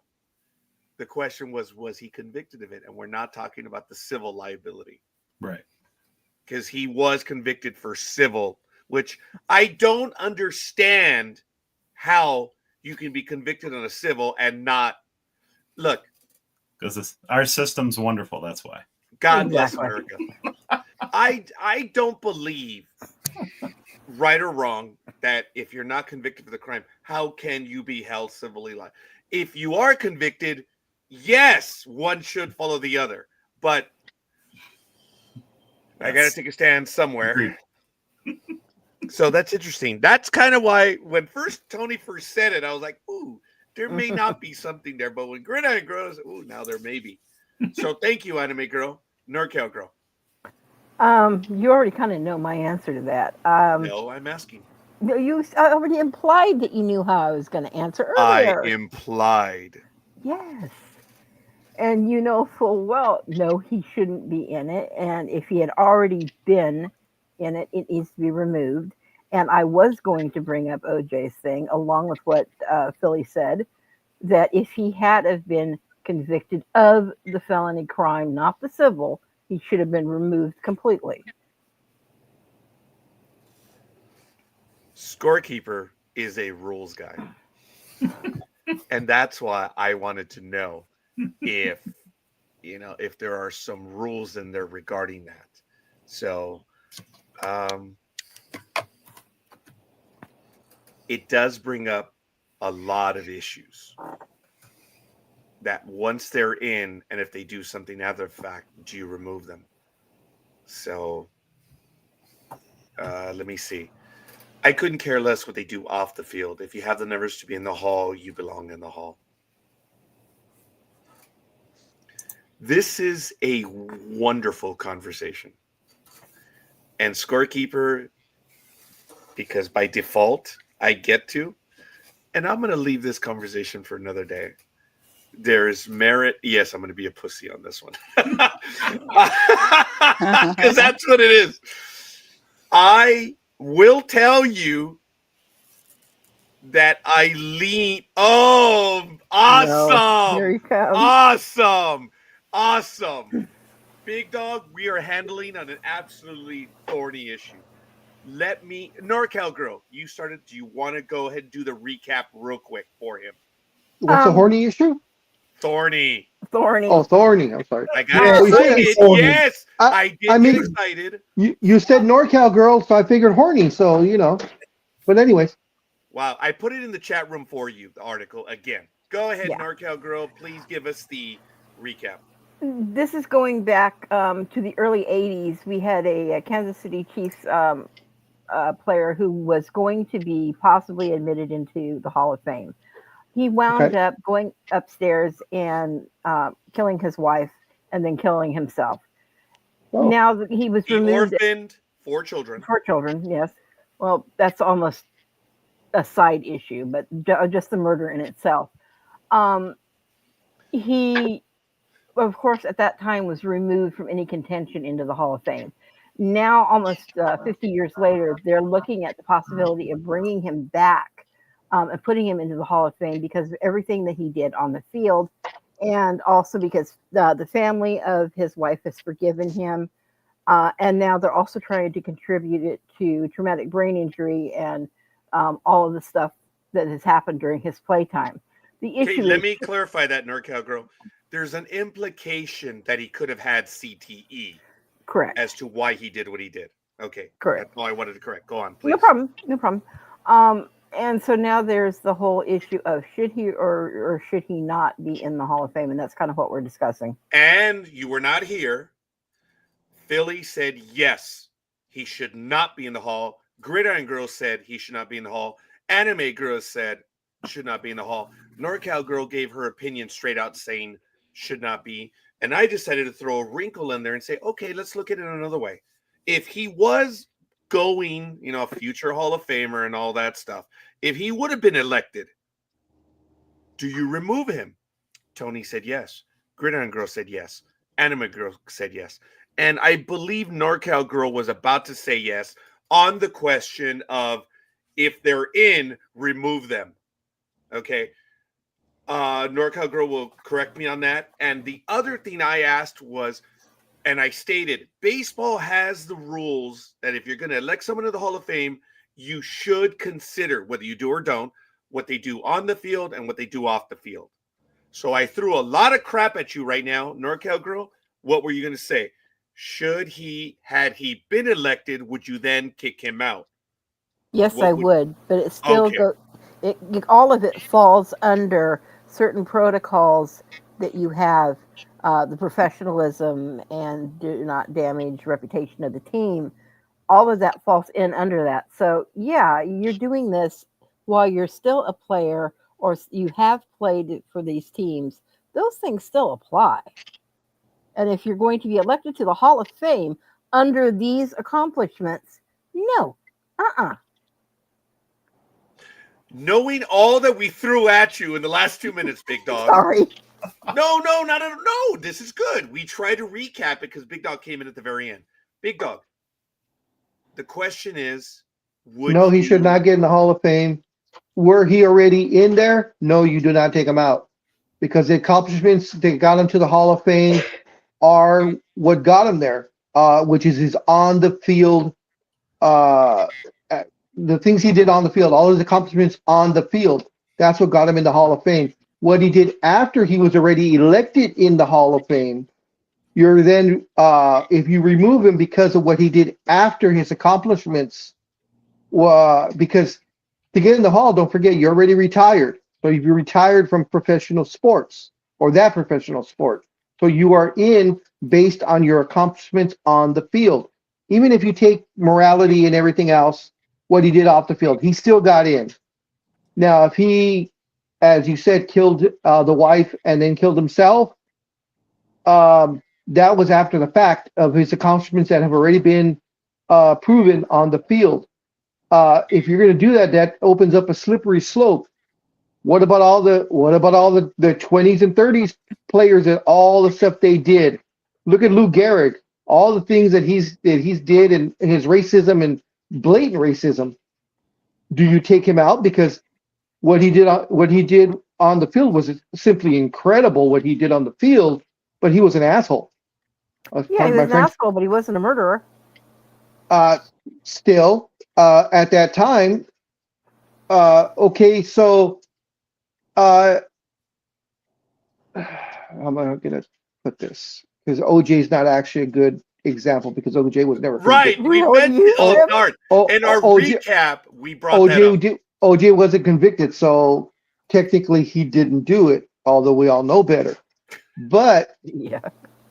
so you're telling me that if someone gets into the Hall of Fame, whatever sport it is, and 15 years after they've gotten in, they've gotten all their accolades, and they've proven that they should be there, and they do something heinous like murder, you should then remove them? Yes. Does morality stop at retirement? No. Morality continues your entire life. Thank you. Yes, it does. But the fact that you're in the Hall of Fame, It's part of your morality. You got in there yeah, also part of your morality. but to be Your voted into the morality Hall of Fame, huh? If your morality changes along the way, well, then so does, that changes. And as I said, though, that's a slippery slope because then do you go back and For scorekeepers murder enjoying only, this one? Yeah, it's a felony. Murder, yeah. Yeah, If he but then bombs do you a go whole back? city, does that change your mind? If he bombs, takes out a whole city, would that change your mind? Murder's murder. I understand what you're saying. I'm just saying once he's in there, Or if I it's don't one know. of your family members, would that change your mind? Is he already dead? He Because if it's my family, he's going to die. Oh, I'm sorry. But Okay. you'd still think it's okay for him to be in the hall based on his morality? Pete Rose should be in the Hall of Fame. He didn't kill anybody. Yeah. That is true. But he raped What? and molested He 13-year-olds. Okay. Thank you, Big Dog, for beating me to the punch on that one because I was going to be an a-hole saying, but he hurt the sanctity of the game as opposed to what he did. Folks. No, I understand what that is saying, and I partially agree, but at the same time, it's a slippery slope. Yeah, it is a slippery slope. And the reason why I was doing this is, the morality conversation. Mhm. And I'm going to ask about that in a moment. Liz, you've been dying to jump in. Please. Now, Lethal Migraine already had 2 comments. If you no longer have anything to do with the league, morality is irrelevant. Okay, I have a response to that. Mhm. And prior to Big Dog, I couldn't care less what you do off the field. If you have the numbers be in the hall, you belong in the hall. I want to remind everyone that in the baseball rules, it specifically says you need to consider. Now, whether you don't or not, says for the vote, the question is you should consider and then make your decision on that. I don't know if that's in the NFL rules. I don't know the Hall of Fame rules for the NFL. If you consider what they do on and off the field, it's an important, narrow question. Liz, go. Yeah.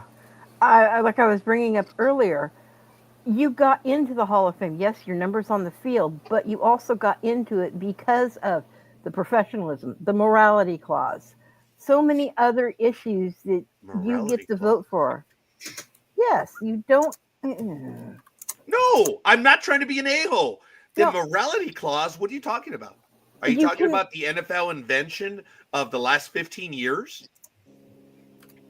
But even prior to that, going back even into the 60s and late 50s, there was a certain set standard of rules that you had to apply to. Oh, so are you referring to morality in the same way that Tony was defending his question, that it's a violation of morality?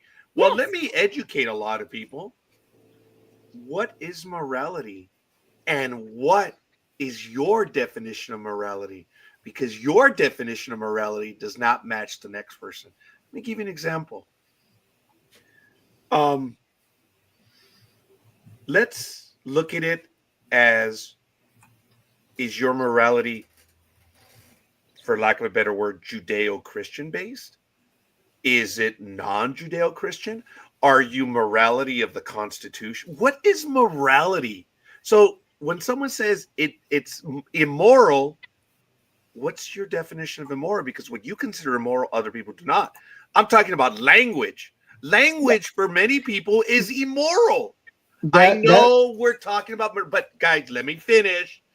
The whole thing on morality is, what is the standard of morality? Because the argument then becomes, what is moral today was not moral then.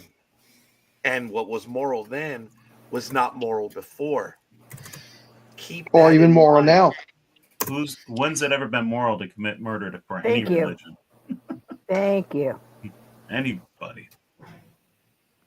I don't know. been God ordered. I don't know. God ordered all the first Egyptian sons to be killed. That's right out of the Bible. Okay. God's above humanity.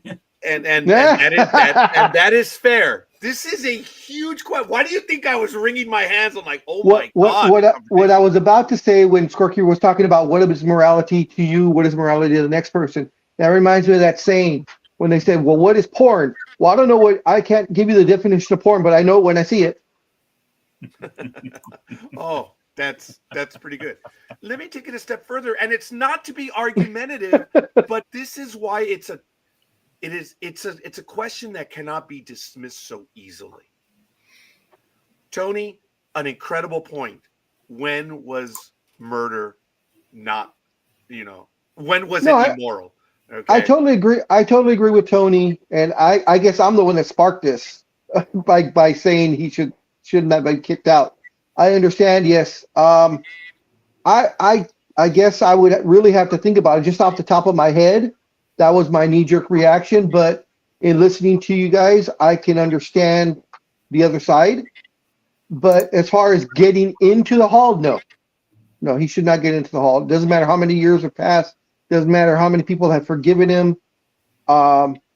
He shouldn't get in. Okay, you were here for the conversation. Character matters. Character matters. I like that, Gridiron Girl. To be a jerk to the big dog, it was implied that Lethal Migraine and Roger were of, no, it shouldn't matter. So, but okay, that's because you missed out on a significant portion of the conversation. Folks. Well, I saw what Lethal Migraine said, saying that it doesn't matter what you do off the field. To get into the Hall of Fame, yes, it does. But it is a slippery slope once you start considering, and that's why I said, what is immoral and what is moral? Today, go ahead, Gridiron Girl. I would agree him going in there if he didn't kill his wife. If you want to take your own life, then that's on you. But you but that's immoral. I agree on that one. Under the okay. There's no crime to kill yourself. That's not a crime. Yeah, that is true. But no, it's yeah. Oh, yeah, that's what I said. Well, actually, we'll talk about suicide on another day, but it's not a crime. Well, okay, but when it comes to an immoral view, yes, it is. That's why I specifically stated, it is. Well, that's why. That's why. Well, that's if you're taking a religious view. That's if you're taking a religious view on it. No, I said, are you going by Judeo-Christian? Are you going by the Constitution? I was very specific when I said that. There are states that say it's illegal. So what is morality? So you take the dead, you handcuff them and take them to jail? That makes no sense. It does not, but how can you follow through with charges? Unfortunately, neither do a lot of these obscure laws that have laid on the books for the last 200 years that, we do in everyday life and don't even think about it. It may not make sense, but there are a lot of rules. I want to leave my argument with you on this. What is moral today will not be moral tomorrow. And if we start to revisit, do you realize that everyone that's in the Hall of Fame is now risking being removed from the Hall of Fame? So how do we make our judgments? Is it specifically just to the game, or is it in the totality? Because if it's in the totality, I would have to tell you that in baseball and in football, players would be removed. What is moral and what is immoral? And what is the level? Sorry, Tony, go ahead. If it's just the game, Pete Rose would have been elected a long time ago. Yep. What's holding that up? Because he belongs in Hall of Fame. A lot of older voters.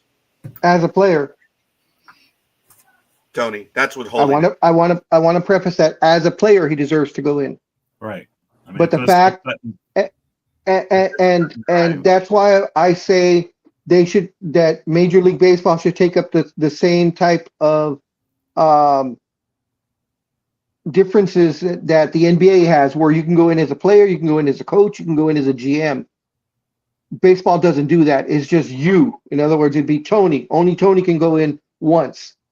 Doesn't matter that he was a player and a manager and a GM. Now, as we all know, Pete Rose screwed up as a manager big time, and that's why he's blackballed, and that's why he's not in the Hall of Fame. I am not a Pete Rose fan whatsoever, but what he did on the field as a player, he deserves to go in. But because he screwed up as a manager, Major League Baseball does not differentiate between being a manager and being the player. It is just the person. And I think they should take the same stance as the NBA does, where you can go in as a player, or you can go in as a coach or a GM or whatever, or all three, as Jerry West has. How would it be in the NFL? Do they have the same differentiation as the NBA does? And how is it in the NHL? I'm asking the question because I don't know. Not asking the question to be an a-hole. Now, I'm sorry. Go ahead. Go answer that one. I do not. I believe the NBA is the only one that does that. That they differentiate. I would actually have to look it up in the NFL to see if there's one player and going in as a coach. I'd have to check on that. NHL, I have no idea. Okay. Ty Cobb would be first out of if morality mattered. Now, let me stop everyone there right now.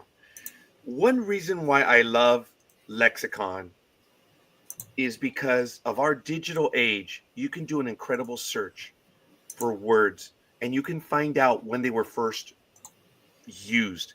And you can go back and find out what the actual meanings were on how they were used. Folks, we are finding that the whole issue of Ty Cobb being one of the most racist players of all time, prior to that book being written in the 50s or 60s, there is no mention of Ty Cobb being racist. Nothing. And it all goes back to one particular event. And there's a serious question whether Ty Cobb really was for morality. We do believe he was a jerk on the field because he did a lot of stuff on the field. And there are instances of doing stuff outside of it, but we don't have. I'm saying that there is an actual point in history that you can find that Ty Cobb had bad things happen. But there's serious question of morality. So that's what today, Ty Cobb is now considered one of the most racist figures in baseball. And yet there is nothing before the 50s on him. Okay, Ty sharpened his cleats. Yes, he was a complete ass. He was a dirty player, but was he immoral? What is your definition of morality? That's what I want to leave everyone with that came into this conversation. I find it horrible that this individual committed murder-suicide. Thank God I'm not voting because I don't know how I would vote. I really don't. I'm not trying to be a jerk and trying to say, oh, I'm just going to brush it off. All of you made convincing arguments. Big dog.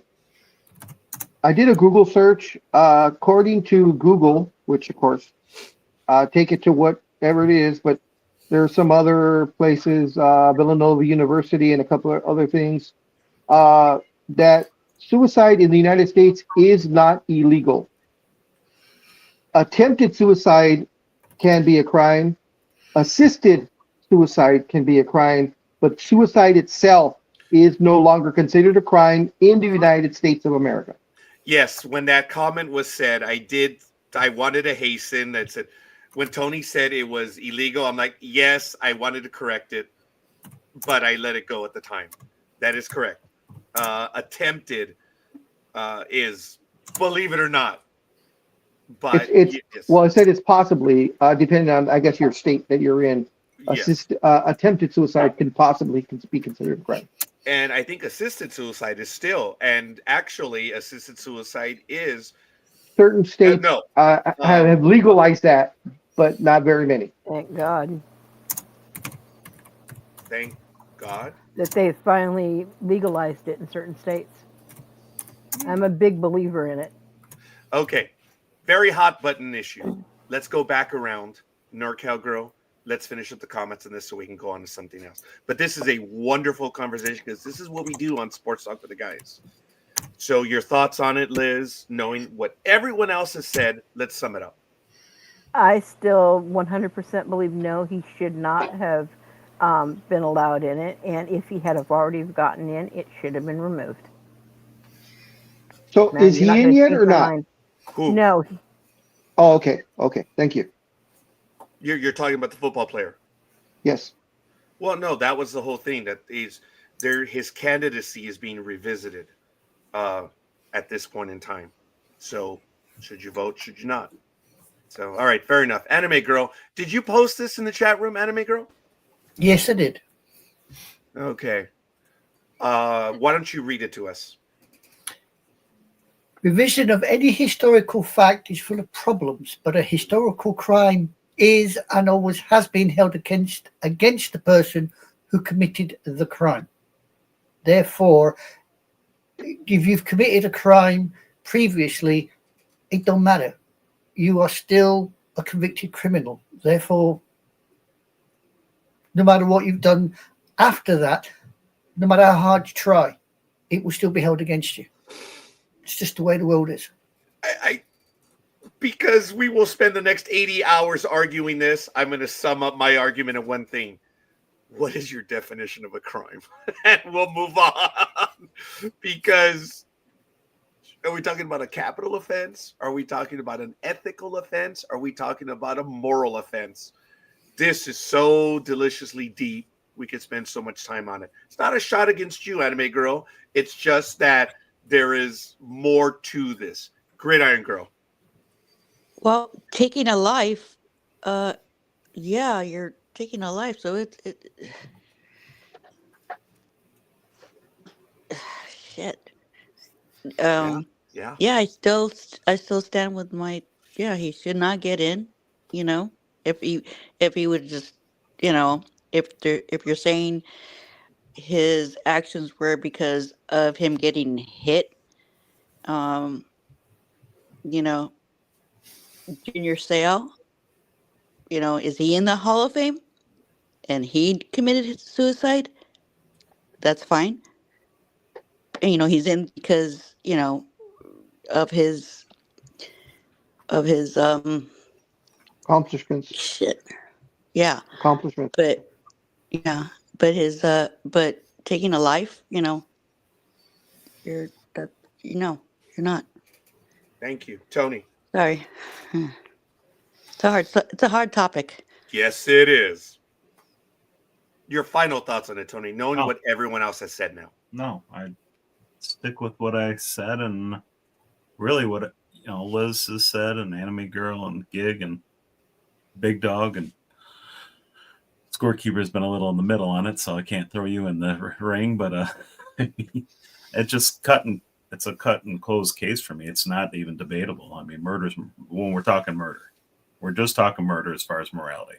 I'm not. You could talk about everything else and go left and right on, but I'm just talking murder. Big Dog. Same thing. He shouldn't get in. Okay. Yeah. If he would have just committed suicide, you know, like Junior Seau or whatever other players that have done that you know, that's different. But when you take someone else's life first, and then, you know, to me, take the coward's way out and then kill yourself. That you know. Side note, real quick, I just checked on on our picks. None of the picks are in. No, I don't haven't know if you- updated. Oh, okay. Never mind then. Okay. Wow, folks, this is the situation that we have to deal with in the society, and we have a voice in this. What does it mean to us and for us? And yeah, Tony, I'm in the middle. I accept that fully. I chuckled a little bit when you said I was what, Big Dog? No, I just had a quick question. Are his numbers like incredible numbers? I mean, or is he just like a iffy, oh, maybe he will, maybe he won't type of player? I mean, are we looking at like Babe Ruth type of numbers? Or are we looking at like Michael Cooper type of numbers? You know, I don't think it should be. NorCal I Girl, don't think you it want to should. go ahead and answer this, NorCal Girl? I do not have his actual numbers in front of me. I suppose I could look it Okay. up. No, that's fine. Yeah, all the article states it was an impressive 14-year career, but that doesn't mean anything as far as actually Yeah. what the numbers are. And when did he play? This was in like the In 60s the or 70s, In the 70s, 70s Yeah, and 80s. in the Okay. 80s. No. Yeah. What was his well, name actually, again? 70s and 80s. 60s and 70s. Yeah, he Yeah. didn't play in What- the 80s. What Yeah. was his name again? Jim Tyrier. Jim Tyrier. Doesn't ring a bell. Okay. So these are the issues that we deal with, especially in the sports world. And it's going to be that sometimes it could be black and white. It could be cut and dry. And I don't know. We all came to a consensus here on the program. No, I wouldn't say consensus. It'd be a majority view. And it's not, if we keep it narrow, it's a simple majority rule. If it's not narrow, the questions opens up to a lot of aspects on whether the player would be in or not. And then if we take that same, it opens up the conversation to a lot of Hall of Famers. It's not something that we're going to handle today. It's not something that I want to handle today. And I thank everyone for their personal opinions because it's a very difficult subject. Some people would say, no, it's not. It's murder. It's done. And I acknowledge that, Tony. I hear you. And I hear you, NorCal Girl. I hear you, Anime Girl. I hear you, Gig. And I hear you, Big Dog. And if I'm in the middle of the road, I'm in the middle of the road because I don't see it as a narrow instance. I see it in the totality that if you consider this act, then their entire lives are open. Mm-hmm. And that opens up a lot more. That's why I'm definitely middle of the road on that. Not right or wrong. It's not about that, folks. But this was a wonderful conversation. I wanted to cut it there because it will not end. I respect and admire all of you and your opinions. And I'm not dismissing them. I'm saying there's more to this. And we will get to it. Because, ladies and gentlemen, this is Sports Talk with the Guys, home of the Monday Morning Quarterbacks on Saturday. My intro, we keep it real. We have the conversations that other people don't have because we can hear. And that's why we do what we do. And I don't want to dismiss anyone because I respect and admire them as much. And all the comments in the chat room, all the comments that I'm going to receive after, and everything that we had here today. This is why I live for Saturdays on Sports Talk with the Guys. So, And we kill Just a and we side kill brain note. cells. Yeah, really, no kidding. I was thinking the same thing. Yes, no kidding. Just a side note, Cuddle Puppy. I posted just a brief breakdown of the stats if you wanted to take a look at it privately. Oh, okay. Thank you. okay. So, NorCal Girl, Anime Girl, you had a story. Philly, anything you want to get to? No, I gotta go shovel snow, so I gotta head out. Thanks, Tony. Oh, I see you appreciate later, the Dodo conversation, Bird. Tony. Enjoy the snow. Make Take Eagle care, Tony. snowman. Thanks for joining us. All right, go Chargers, go Eagles. All Yeah. right, we'll see you. There you Gridiron go. Girl, is there a story you want to get to right now?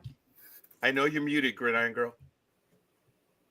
See, he's out with the doggies again. She's playing with Roofy and Wheezy. Wheezy. It All shouldn't right, be that Big Dog. windy. You shouldn't have to chase him. All right, Big Dog, is there a story you want to get to? No, I covered the Lakers and JJ Redick. I did want to mention Zion Williams is once again in trouble with the team. As we all know, he has, I'm not even sure if he's played this year. He's once again injured. His weight is not helping him at all. He is still, vastly overweight. But he was late for the plane. So the team suspended him for a game without pay. So, In a And of quick course- recap, go ahead. Sorry. no, I was going to say there are some rumors out there which I don't take any credence to, but there are rumors saying that the Lakers are looking into possibly trading for Zion. That would be horrible for the Lakers. All All right, in a quick story that I'm going to just get to, it is a basketball story. Apparently, Bronny James, whether it matters or not, faces Doesn't. heat from fans as he skips out on Mexico City G League games, which is interesting. So take it for what it is. Now, Allen Iverson was talking about being mentally absent in his final NBA games. So I'm going to post that article in the chat room. If you guys want to get to it, Merry Christmas. You may. Other than I'm not overly surprised that he checked out of any games. That will be my comment to it. I think Allen Iverson was an incredibly talented individual. And take it for what it is. But this comes from Allen Iverson himself. That might be worth the time. The article is posted here in the chat room. And of course, Allen Iverson was Sports Talk with the Guys' second Wonder Woman. Because Plaxico Burress was our first Wonder Woman. Because he is who he is. There was a deal in Major League Baseball that the blogosphere is saying that the Yankees are kicking themselves because Justin Verlander signed a contract with the Giants. This is the stupidity of the blogosphere. The Yankees don't give a rat's ass. They say that they're kicking themselves. No, they had every opportunity to sign him. They never were interested in signing him. For someone saying that the Yankees are kicking themselves, again, your editorial deadline was here. Scorekeeper, I can tell you from personal sources, inside contacts, the Yankees were never interested in signing Justin Verlander. So this article that was written is one of those, I have nothing to write, and I'm going to write about the Yankees kicking themselves because they didn't sign him. Justin Verlander did not have a very good year this last year. He's 42. Yankees have no interest in signing someone in that. Yes? Mr. Upton was for the 2024 season. He had a 5 wins, 6 losses. His ERA was 5.48. He only had 74 strikeouts, and his WHIP was 1.38. In another bit of baseball news, former Major League Baseball Brian Matusz passed away. He was 37 years old. And again, it is a loss for the baseball world. And you can find out exactly why. But again, I'm just doing this in quick fashion because there's a lot of stuff still to talk about. There is the article. You can find it on MSN. And this one, I will open it up to everyone. That apparently the Dodgers front office was named second best in sports by anonymous executives. Folks, who gives a rat's ass if it's anonymous? It means nothing. It should have weight behind it. That someone took the time to write an article and say that the Dodgers were chosen the second best. Who were the first? Who was the best? Who cares? That's what I was going to ask. No one's going to put their name behind it. It means nothing. And there is the article right there. My question to everyone here would be, do you even care to know on this anonymous, naming, if you're not even going to put your name to it? Does it really matter? Do you even care to know who had this, I forget what you call it when, a poll? Does it matter that you don't know who voted? I mean, obviously other executives did, but does it matter that they remain anonymous? There's no weight behind it. You don't have any skin in the game. It's like exactly. I mean, the writer. I mean, I fault the writer also, but I fault more the editorial staff or the editor of this. You could have worded it so much different. Just tweak it just a little bit and say, we there was a poll of all the executives across the 4 major sports in America, and they agreed that the Dodgers are the second best. But to say anonymous, did you call 2 people? Did you call 12? Did you call 20? Did you call 1? I mean, come on. And who Were did you all the call? executives? Sorry, Janitorial service, no. executive management. Who did you call exactly with that? And when you have the quote of the anonymous executive, it has no weight. It means nothing. And Exactly. to imply that you have access to this anonymous poll, it's the same thing of me declaring that I have access to Yankee front office. I do. Am I going to tell you who it is? No. But that's why I rarely ever mention things and I take a stance. And I was offended by the one where they said that the Yankees are kicking themselves. I can tell you they were not. They were not interested in Justin Verlander in the same manner that they're not interested in former a-hole players. Everyone is talking about the shortstop that's with the Toronto Blue Jays that the Yankees are no, they're not. They're not interested. And the third baseman for the a-holes, they're not. It would have happened already. But I can tell you that they're not.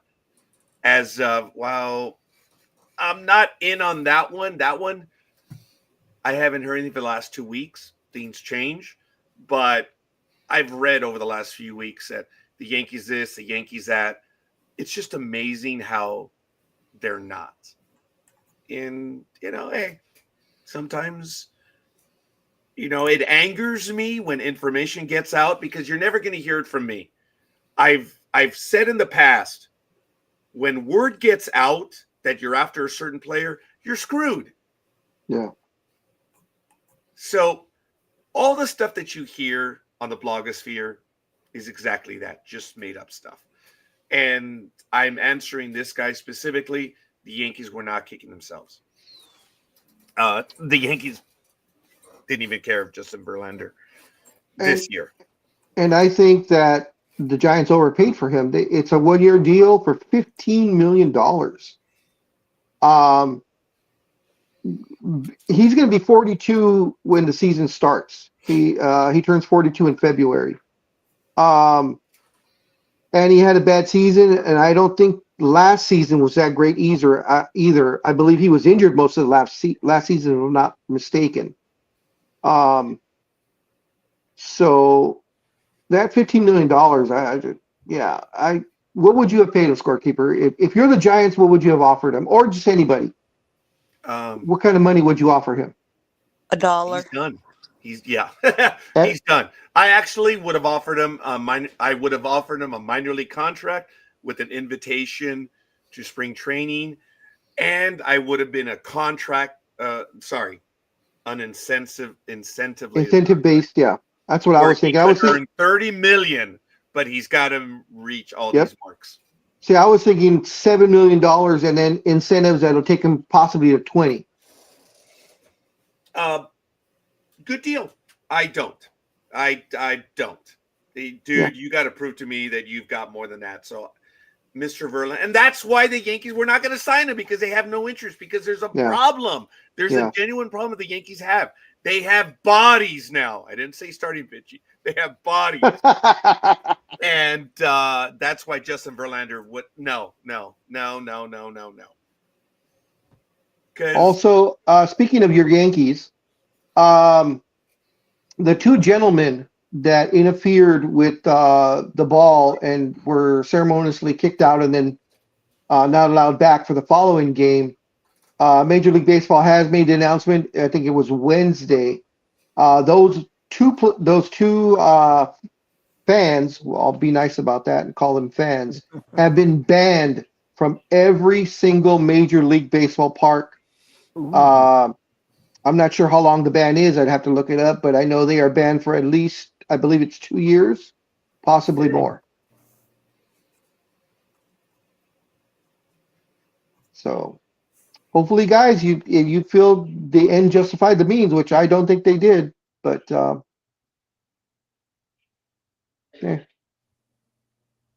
Good. What do you think? Is it a proper punishment? Good. I don't know if it's proper, but it's good. That was stupid. It was stupid. I said they assaulted the player. Yeah. Well, So you play stupid games, win stupid prizes, and they did. Yeah. yeah. And they were season ticket holders too. Uh-huh. And they could have severely affected actually the outcome of that entire series.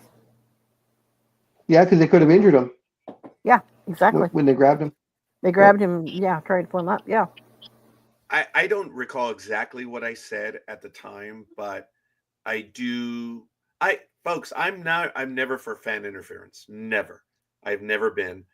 And my argument is when a player goes over the fence and into the stands, that's different.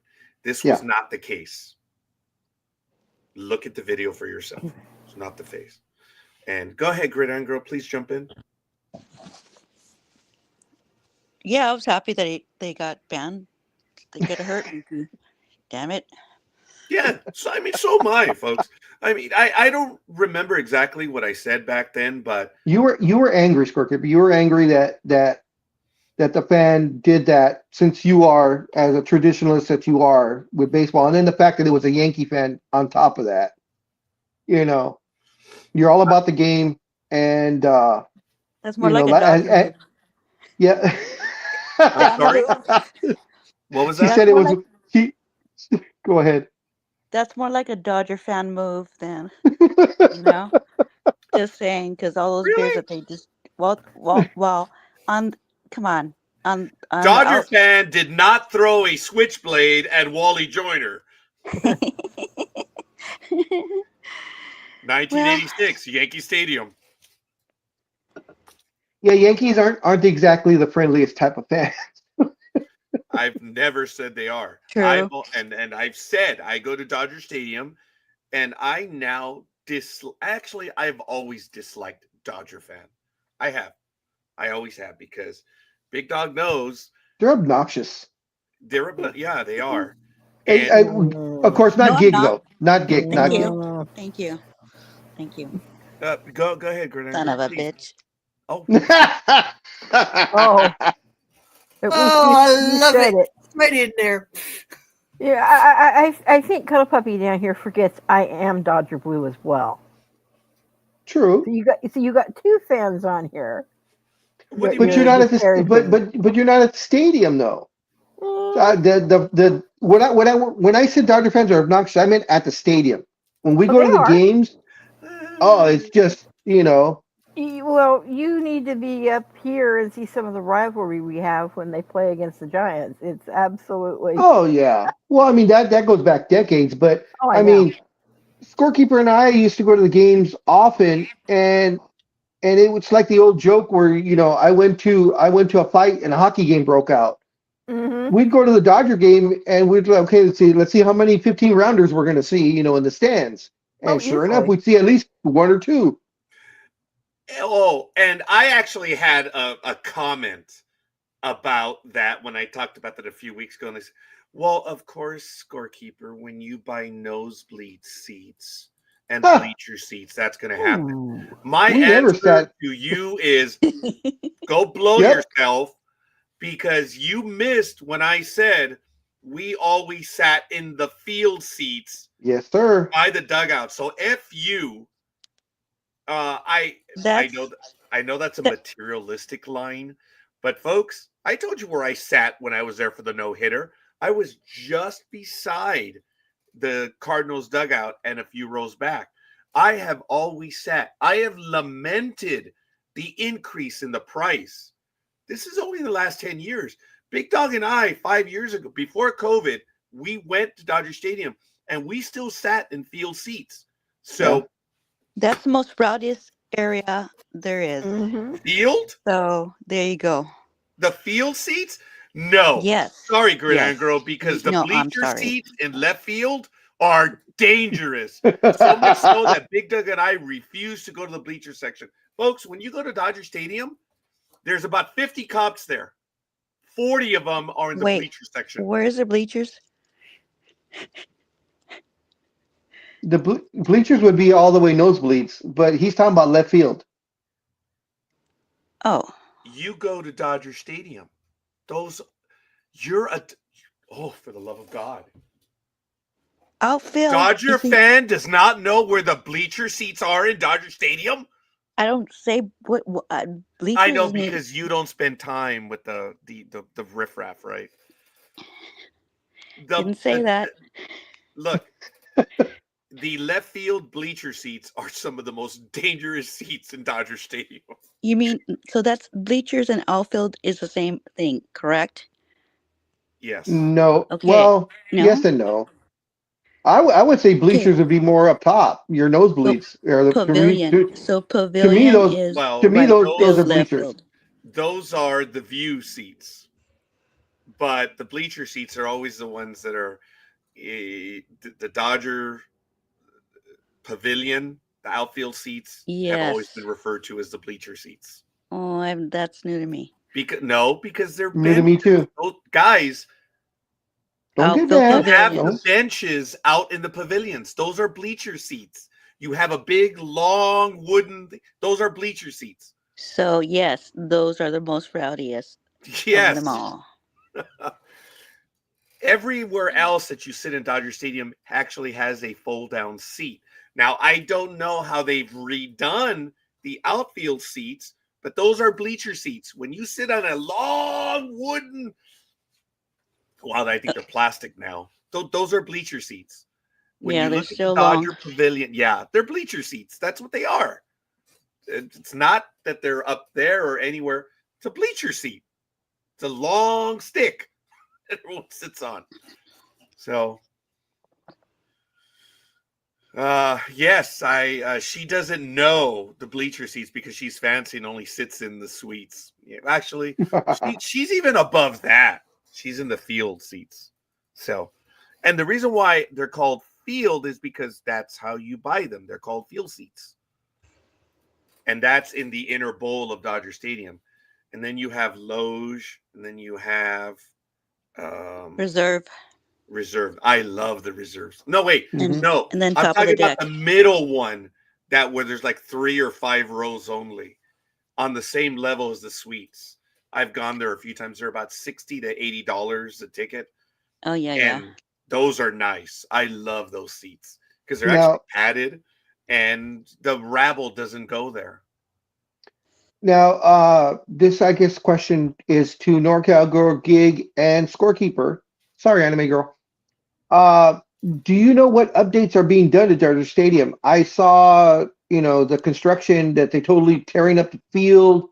I don't know if they're putting more seats and shortening the distance between home plate and the seats. I don't know if they're putting in another couple of rows, but they were digging up the shit out of Dodger Stadium. And I'm just wondering if you guys know, if any one of the three know what's going on or what's being done. I haven't heard any updates. Okay, Just on redoing the November field? 12th, which is a while ago now, on November 12th, it was stated the Los Angeles Dodgers are in the process of completing significant renovations to level 1 of Dodger Stadium, an area that includes the home clubhouse as they continue to upgrade and modernize one of baseball's most iconic ballparks in baseball. God, you have nothing else to say. Construction will be completed in time for the start of Dodgers 2025 season, the team said. Okay, many of the changes and additions beloved by patrons of Dodger Stadium have occurred in the past 12 years under the Guggenheim Baseball Management Group. As you know, in 2012, we saw extensive renovations to the outfield video boards, clubhouses and weight rooms, restrooms, concession stands, sound system, and team batting cages. It was that same year that renowned architect Janie Marie Smith was brought into the fold as Senior Vice President of Planning and Development. So in the next 8 years, they saw relative changes and additions. The renovations in 2021 were to the center field plaza. As you know, a lot of people don't know that Dodger Stadium was a segmented stadium. So if you went into the pavilions, you couldn't go into the rest of the stadium. Now you can walk all the way around Dodger Stadium. And that was the renovations in 2021. And every year they're kind of doing something. But in 2021, the area was converted into a new entrance with the statues of Dodger greats, food and drink options, entertainment, and retail areas, legends of Dodger baseball plaques, bridged concourse across the outfield pavilion, the batter's eye wall, a new children's play area, because of course you have to have a place for kids to play, and right field servicing all stadium levels and an overhauled sound system. So what they're doing this year is level 1. It's in the clubhouse, and we'll see. I think they're going to be doing upgrades every year, every other year for a while. So that's what you have. Thank you. Again, a lot of stuff that we've discussed. So do we have Anime Girl? Is there an article you wanted to get to right now? I had one about college football, but Please. that was just Ohio State to face Notre Dame in college playoff national championship game. Notre Dame and Ohio State will face off in the 2025 college football playoff championship on January the 20th at the Mercedes-Benz Stadium in Atlanta. Buckeyes punched their ticket to the showdown by defeating Texas on Friday, 28-14. That was amazing. Pardon? That was an amazing game. Sorry. Okay, yeah. The second of this season's 2 semis. One day after Notre Dame topped Penn State, damn it, 27-24 in the other semifinal. So there you go. The national title game pitched 2 of the college football's stringiest defenses against one another of the 2 top programs. Ohio State leads the way in raw talent and NFL prospects with the impressive roster Coach Ryan Day has assembled. But Marcus Freeman's Fighting Irish team has played with the greatest synergy this season and will have an excellent chance to win it all. So there you go. Thank you for Just that. thought I'd- NorCal Girl, or do you have, it's stupid to say, but do you have skin in the game? I know. The big game. Yeah, I know. Not really. Okay. Gridiron Girl? What's skin in the gaming? Okay, that's fair. When you have skin in the game, and I've talked about it on Saturday night, and I've been using that phrase for the last 3 months, so thank you, knowing that I just say it and you don't answer it back. Skin in the game is you have, okay, to have your, it has to go with having your skin peeled off. When you lose something, you have your, you lose skin. The phrase comes from you have an investment, you have an interest, you have a reason for watching. Got it. You know, Got it. to lose your skin, you have skin in the game. So, do you have anything in that game? Yes, there is Lethal Migraine. And I hope you guys all got a kick out of what I did this past Saturday on the Myers-Briggs. I actually got good feedback. A lot of people did enjoy that episode. Thank God.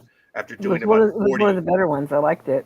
I was about to say, out of the 40 episodes I've done, they liked one.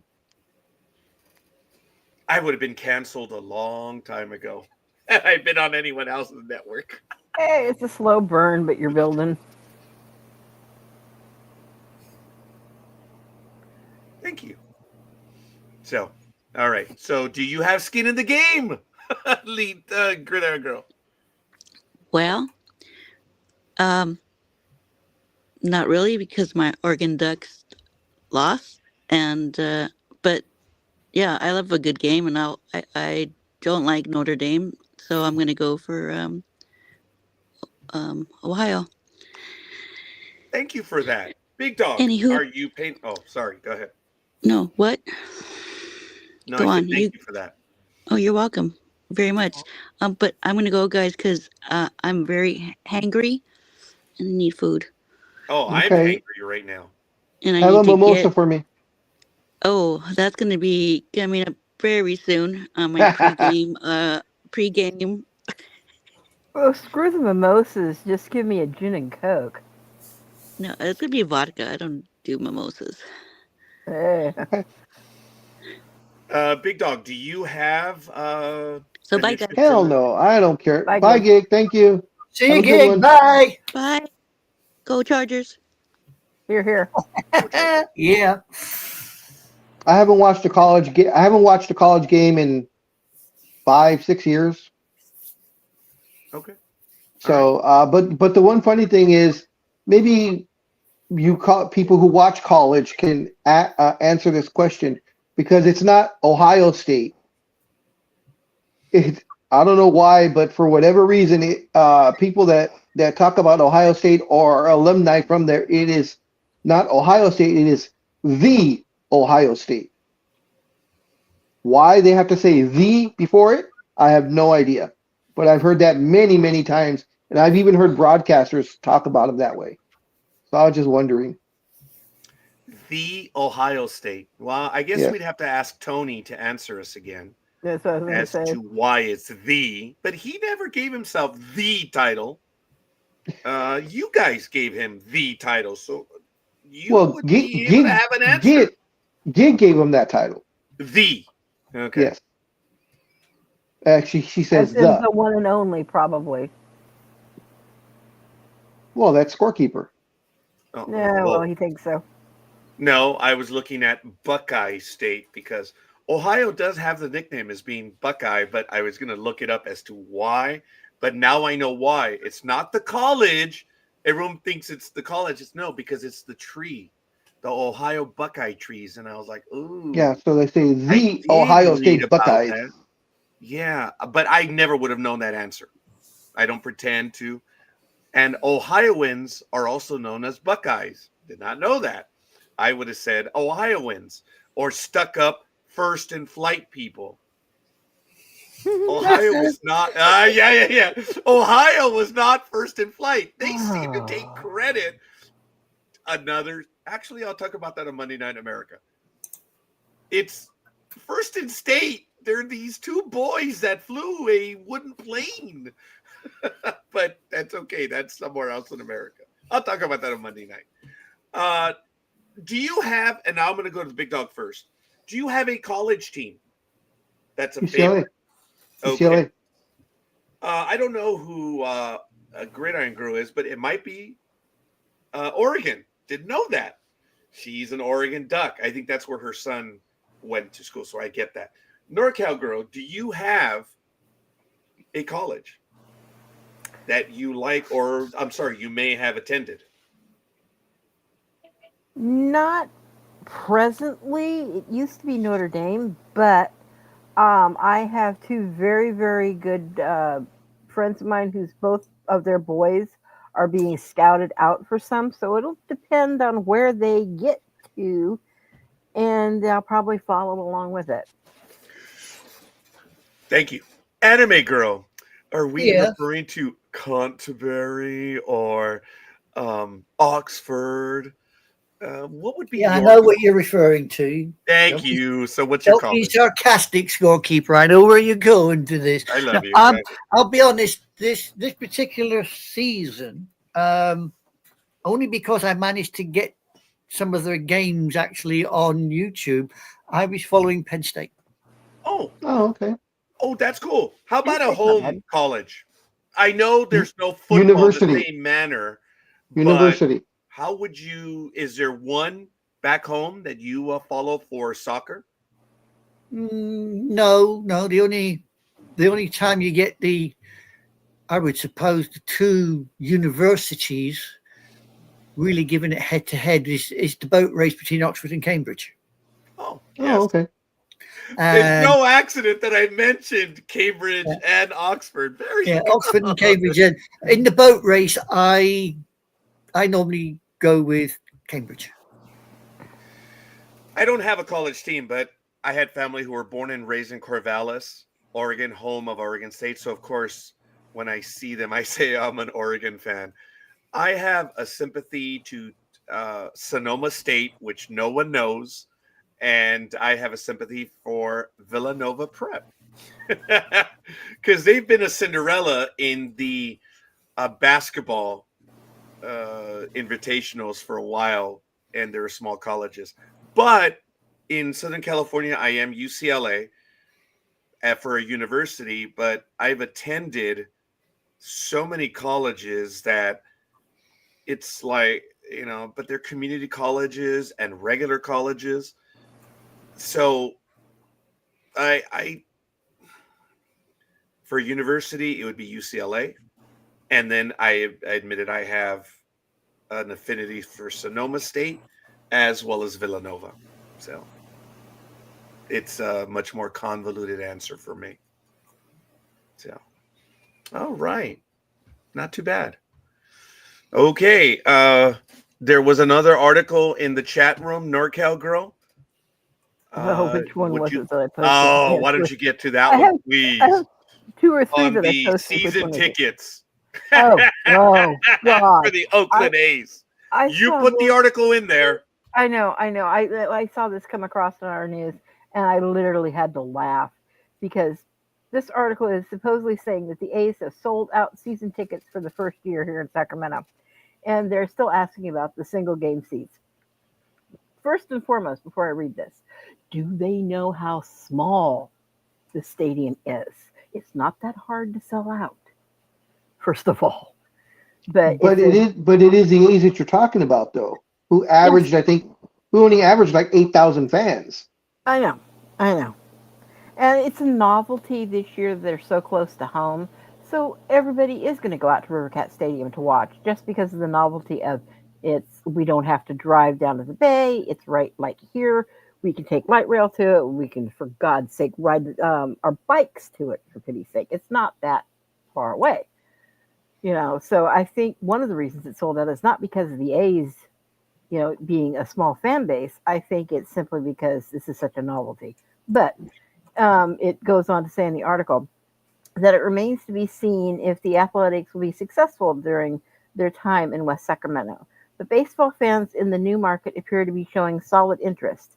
The A's announced Friday that they sold out their allotment of full season tickets for the 2025 season, including the premium seats that include the access to club areas, parking, food, and beverages, which sold out in August.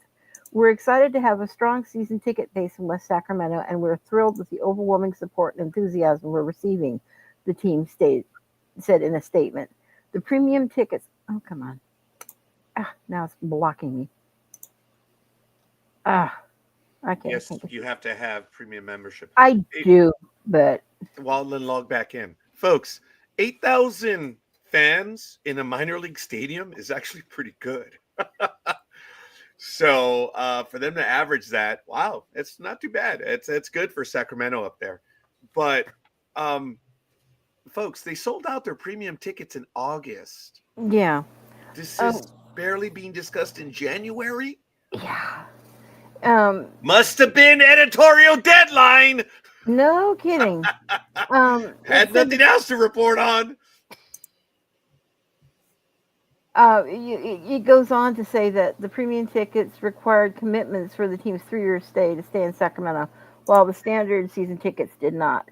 The team said Hold on a minute. So premium, if you want premium, you've got to buy multiple years? Yep. Wow. Yep. Good Dude. job, Oakland. I thought you were for the fans. That's why you were making this move for the fan base. Oh, no. For Nope. since we get to screw them, we're going to screw them not once, but twice. And it's saying that, of course, I think I already read that the standard season tickets did not.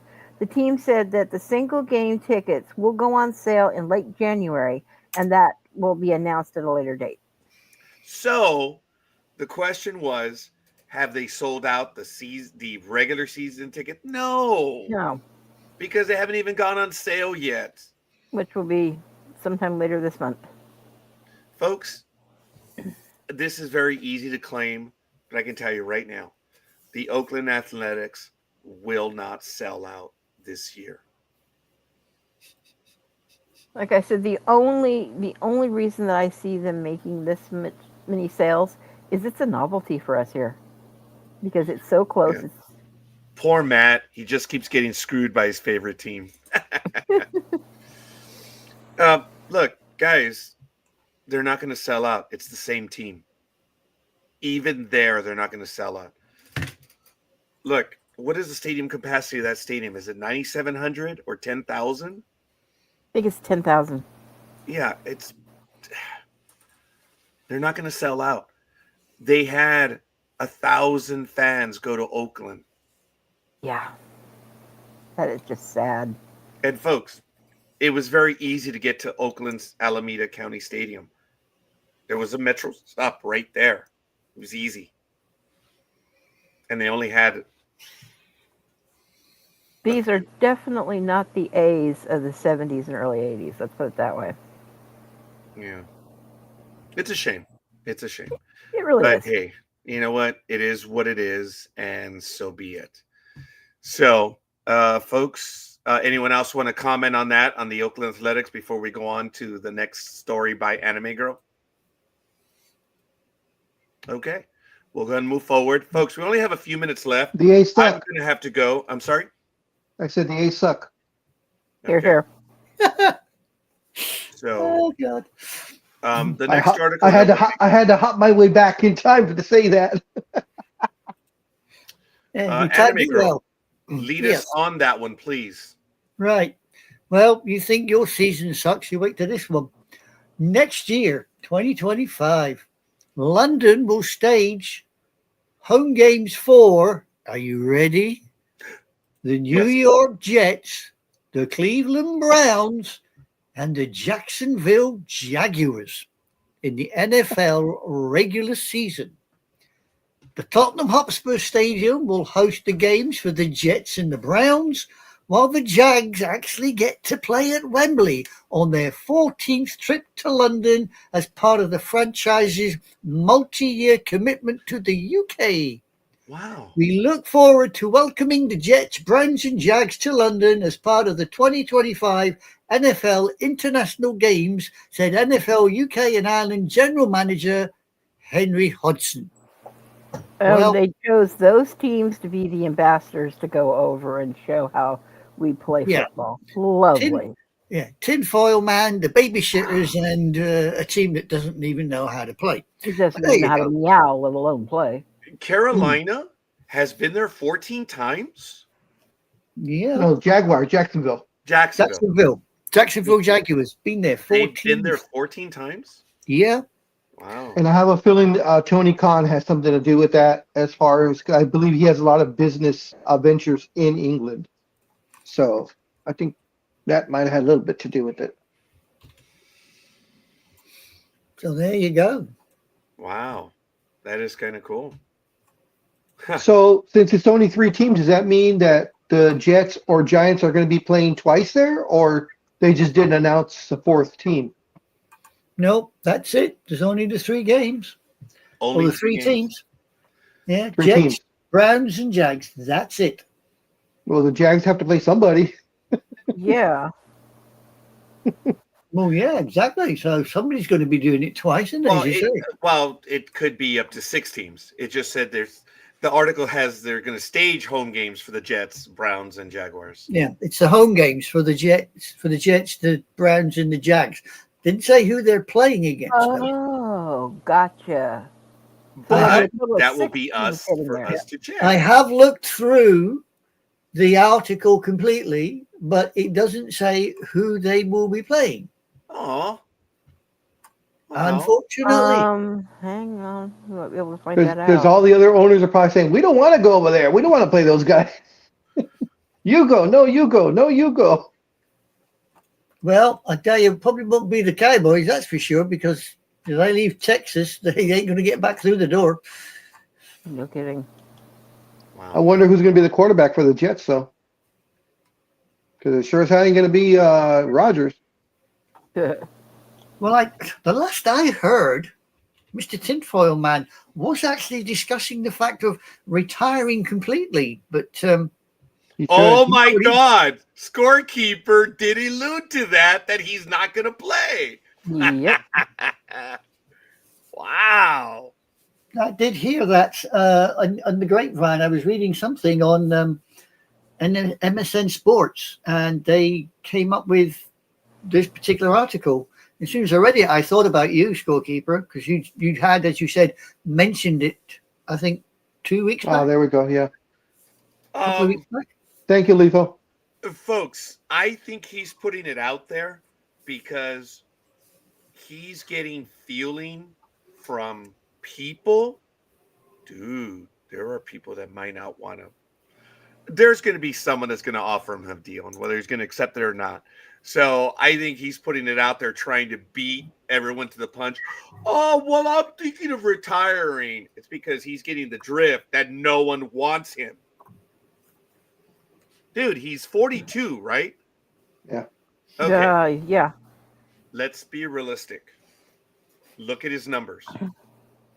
At 42, he's doing things that other guys haven't done ever. So he's actually producing, but the reason why the team is so bad is because it's him. It's the caustic nature of the player that he's already alienated himself from his team. Look at his numbers. There are very few 42-year-olds that have done what he's doing. You're nodding your head, big dog. Why don't you add to that or tell me I'm full of it? Oh no, I totally agree about the attitude and everything else. But here we go. Aaron Rodgers played in all 17 games. He was 368 of 584 for 63%, but he threw for just shy of 3,900 yards. He threw for 3,897 yards. The average was very bad, though. He averaged 6.7 on it. Per game, he averaged 229 yards a game. He had 28 touchdowns with 11 interceptions. Now, I don't know if he had a bad line or they just didn't like him, but he was sacked 40 times. That's 40. 40 times in the season. And his quarterback rating was 90.5. Okay.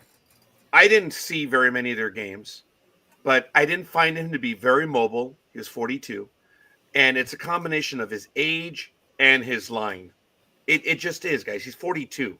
Yeah. And he was kids that are 20 years old that can outrun you by 3 times.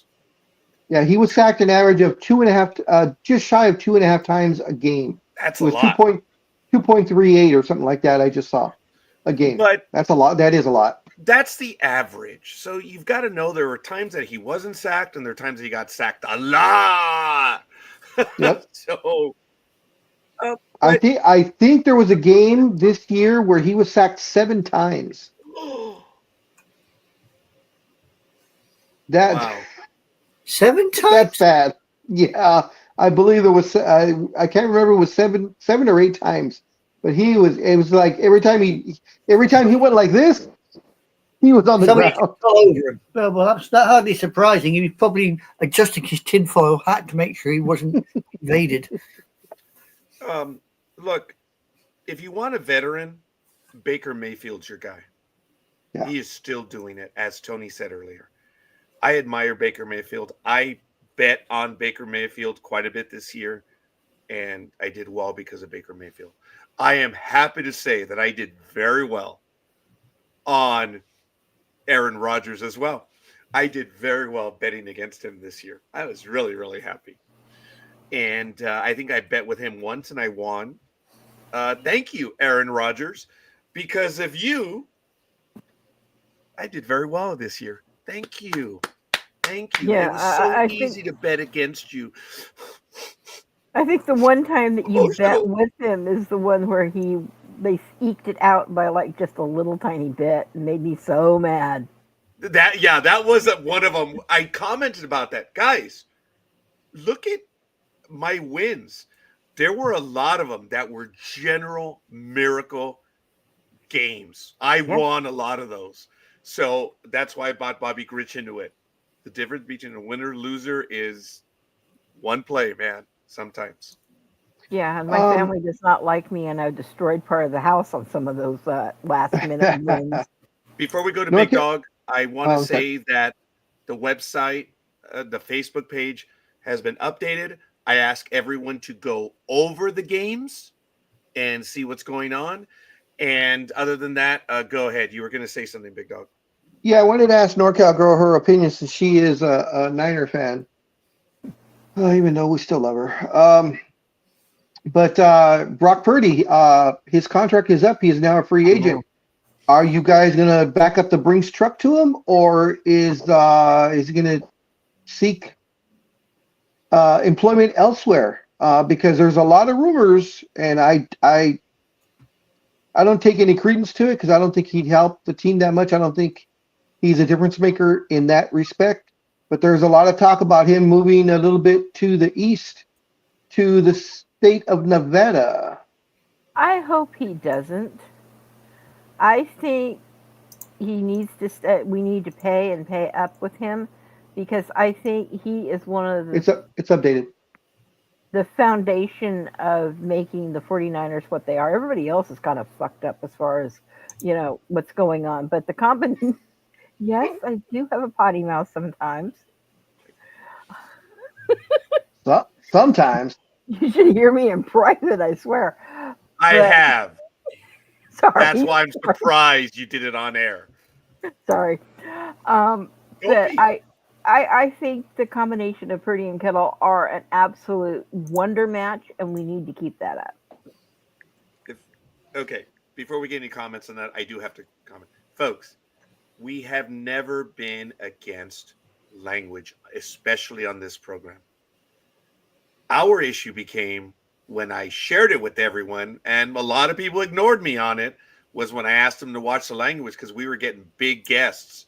And I'm still agitated about it because we lost some big name guests because they saw the network and they politely said, after they committed, that no, we're not going to be on after all. Other than that, I have never said, please, whatever. But I did ask people to watch it, and I got blown off. We lost big name guests. So I'm never against anyone swearing. I never have been. But when every other word is a swear word, the network lost out. And I am still agitated about that. Because you may say, well, I don't care. It's just this program. No, they watched the network. And there were several people from NBC and from HBO that said no because of our language. And I have Keep that in mind. And you know what?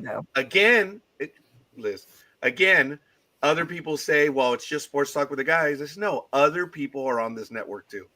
So that's always going to be my stance. So if you do swear, it's not a big deal. I'm willing to take that. It's just when every other word is, that's where. I have never, ever told you guys on air about swearing. I was just surprised you did. That was my point. So don't call me hypocritical because I've also been called hypocritical too. So, So do you think the Niners are willing to pay Purdy yes. 50 to Yes. 50 Yes. 50 to 60 million dollars a year? I don't know if the Niners are willing to pay that kind of money. I really don't. They should, because he is their quarterback of the future, or quarterback now actually, and he's proven that he can do it. I mean, he's been on that rookie contract, and we all talked about it last season, saying, once that contract is up, he's going to get a boatload of money. Unfortunately, he did have the injuries this year, but he'll come back from those. But he also had the injury last year, so is he injury prone? I don't think he's injury prone. But I think, yes, he is definitely the quarterback of the future and has a lot more. I'm just ignoring this. And just Oh, come on. That I was know. funny. It That was. was great. The funniest one was the ones before Roger. Please finish, Liz. I'm so sorry.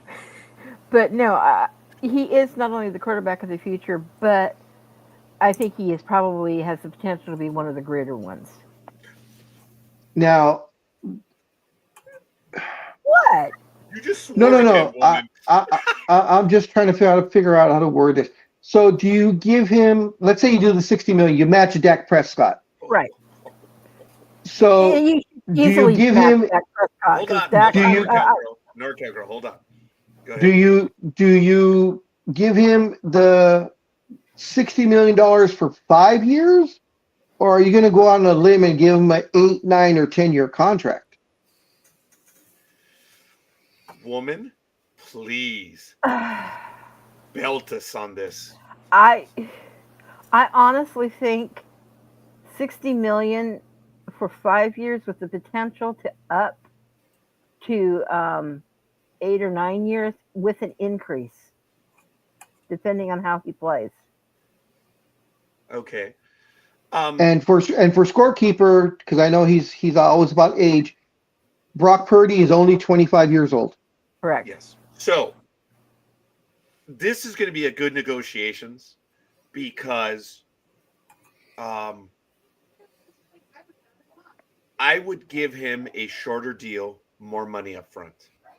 Okay. On the theme of, dude, impress us. Mm-hmm.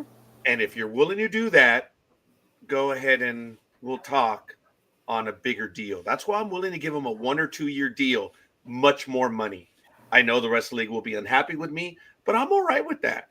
Folks, I am the 49ers. Oh, God, I can't believe I said that. For this conversation's sake. Yeah. I would pay him, and if he continues to perform, dude, go for it. Go for it. These I wish long-term Engineer deals, was in here there on this are no conversation. good long-term deals. No, I agree. Yeah. Now here's one for scorekeeper, and he's going to get his favorite thing that I love to do to him: the woulda, coulda, shoulda. Oh God. So, scorekeeper, in your opinion, if he were not to sign with the Niners and the Raiders somehow snag him, would he be a difference maker for the Raiders? In the way the Raiders are running things, and just in case you haven't kept up with it, of course the Raiders do not have a head coach right now, and they just fired the GM 2 days ago. Oh, what did they say? That he is no longer in they used a quick Yeah, he's yeah, been it was a weird relieved way. of his duties. Yeah, so he's fired. But anyways, do you believe if Purdy were to join the Raiders, would that make a difference? I have learned, sadly, that right now the Raiders are not a happy team. Yes, I totally agree with you. Could Brock Purdy? Yes. I don't know if I'd want to go there. Exactly. If I could make a comment on that, I think. Sure, of course. No offense to the Raiders, but I think if Purdy went there, okay, I'm trying to be nice. If Purdy went there, they would drag him down. Oh, that'd be his potential. I don't know if anyone's really wants to go to the Raiders unless they're the ultimate reclamation project. I'm trying to think of that guy, that lefty they had as a Raider. He came out of USC. He was a troublemaker, and they got rid of him after a few years. But if he wanted to come back, great. Oh, wait.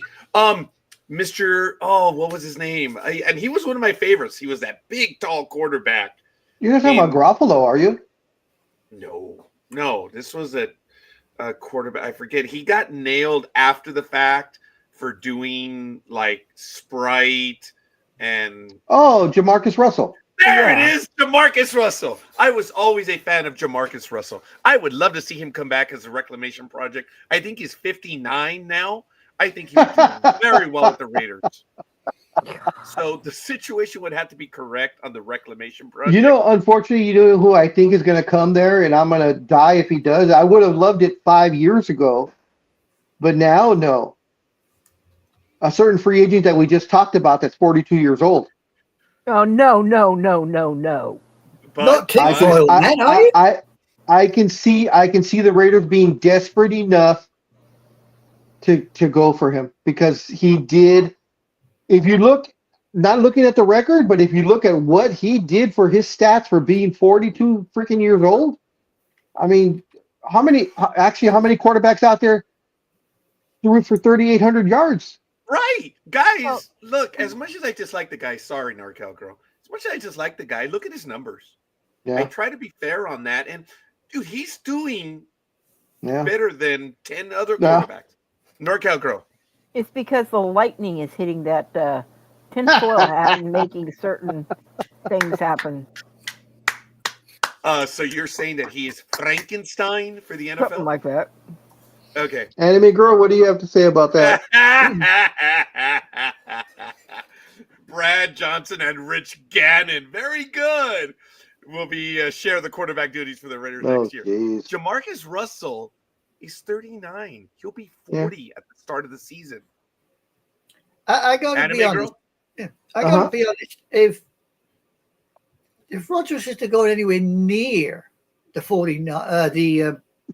Raiders. Raiders, he would screw that team up worse than they are now. And that's pretty damn hard to do. That's hard to do. That's a return to the Raiders of the 90s. I mean, he would.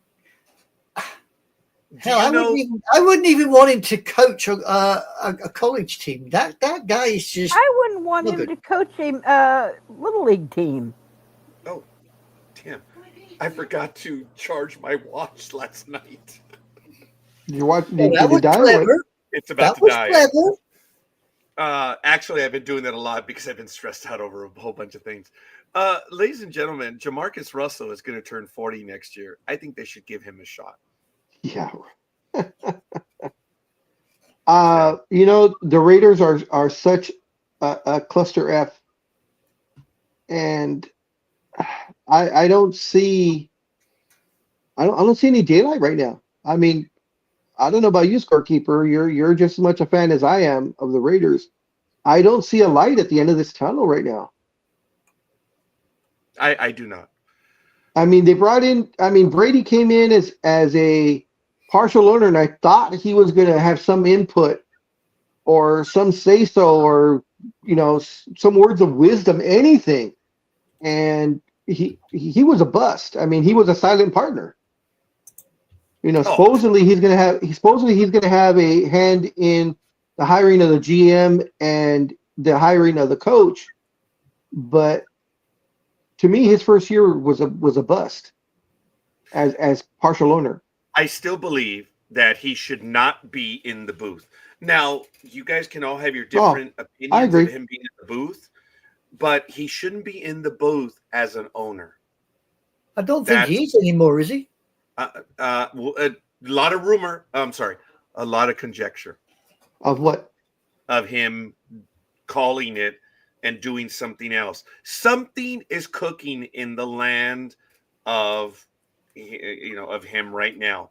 So they're talking about him leaving the booth already. I said, why would you? I'm dumb.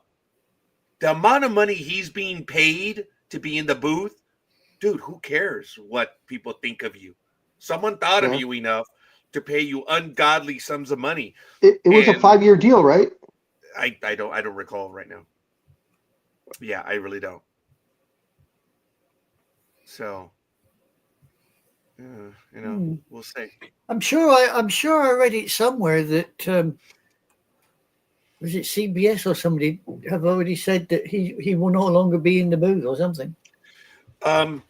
That's the tricky thing, Gridiron. I'm sorry, Anime Girl, because I did read that as well, but I couldn't trace it to an official thing yet anywhere else other than those few articles that were just repeating themselves. Okay, so just real quick, Brady signed a 10-year, $375 million deal with Fox in 2022, and this was his first season of games in his contract. Yeah. Damn, it's a lot of money. Yeah, it is. A lot of money. So, hey, you know what? It is what it is. Folks, I'm going to have... Oh! The Raiders should give Justin Verlander a shot. He still has a decent arm and decent height to sit in the pocket comfortably. and we could have Kate Upton as a Raiderette. I've already seen that. Thank you. And I'd pay to see that again. Oh no, I'm seeing it up here. I saw that. I could. Yeah, and if they're all in her image, I would be okay with that. I know that's insensitive. Probably get me canceled, but Thank God I pay the bills here at the network. So no one here can get canceled. So, all right. Okay. Is there anything else that everyone needs to get to? Because unfortunately, I'm going to have to be calling it because I have stuff I have to get to today. No, I'm done. We have, for insurance purposes, we have an inspection at 11 o'clock today. And the house needs a lot of work done. And I've got a few things I have to do before that inspection at 11 o'clock. No, I'm done. Yeah, I'm fine. I'm done. Big dog. Okay. Ladies and gentlemen, there's a lot of stuff going on the network. Don't forget, head on over to ndbmedia.net at the bottom. And for those that haven't gotten their picks in, please go ahead and do so. And there are 2 outdoor games next year, Miami and Tampa. Wow. No idea how to keep the ice playable. No, I got you, pal. All right. Beyond that, folks, thank you. The playoffs, the NFL playoffs wild card series begins today at 1:30 p.m. Pacific time in less than 4 hours. It's like 3.5, less than 3.5. So hopefully we'll get to it. And it's going to be an exciting day. A lot of stuff going on in the world of sports. This is Sports Talk with the Guys, home of the Monday Morning Quarterbacks on Saturday. We'll see you guys next week. And don't forget, the professionals, as of right now, are scheduled to be on February 12th on the second Tuesday. As you know, we switched to second Tuesday for the last 2 months. So if you care to join us, please go ahead and do so. And we have a lot of news on stuff that's happening over the network. So once again, Happy New Year. MLK weekend is coming up, not this weekend, but next weekend. So we wanted to get that one in there. And I am flattered, but yes. Do you know what's drawing in numbers as well? Me playing Risk. I'm shocked.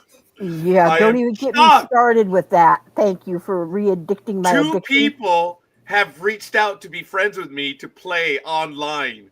That's interesting. That would be cool. Folks, if we could all find a game that we could all play online, that would be fun. And then record that and get embarrassed. Because for those that saw Friday, I lost big time. Did you see that one, Liz? Yes, I did. I had a laugh. Yeah. People were surprised that it's why did you put that one up? Because it happened. I lost. I got creamed on Friday, huh? Where you after, big dog? See you waving there. He said a game and we could all play it. We could all play strip poker.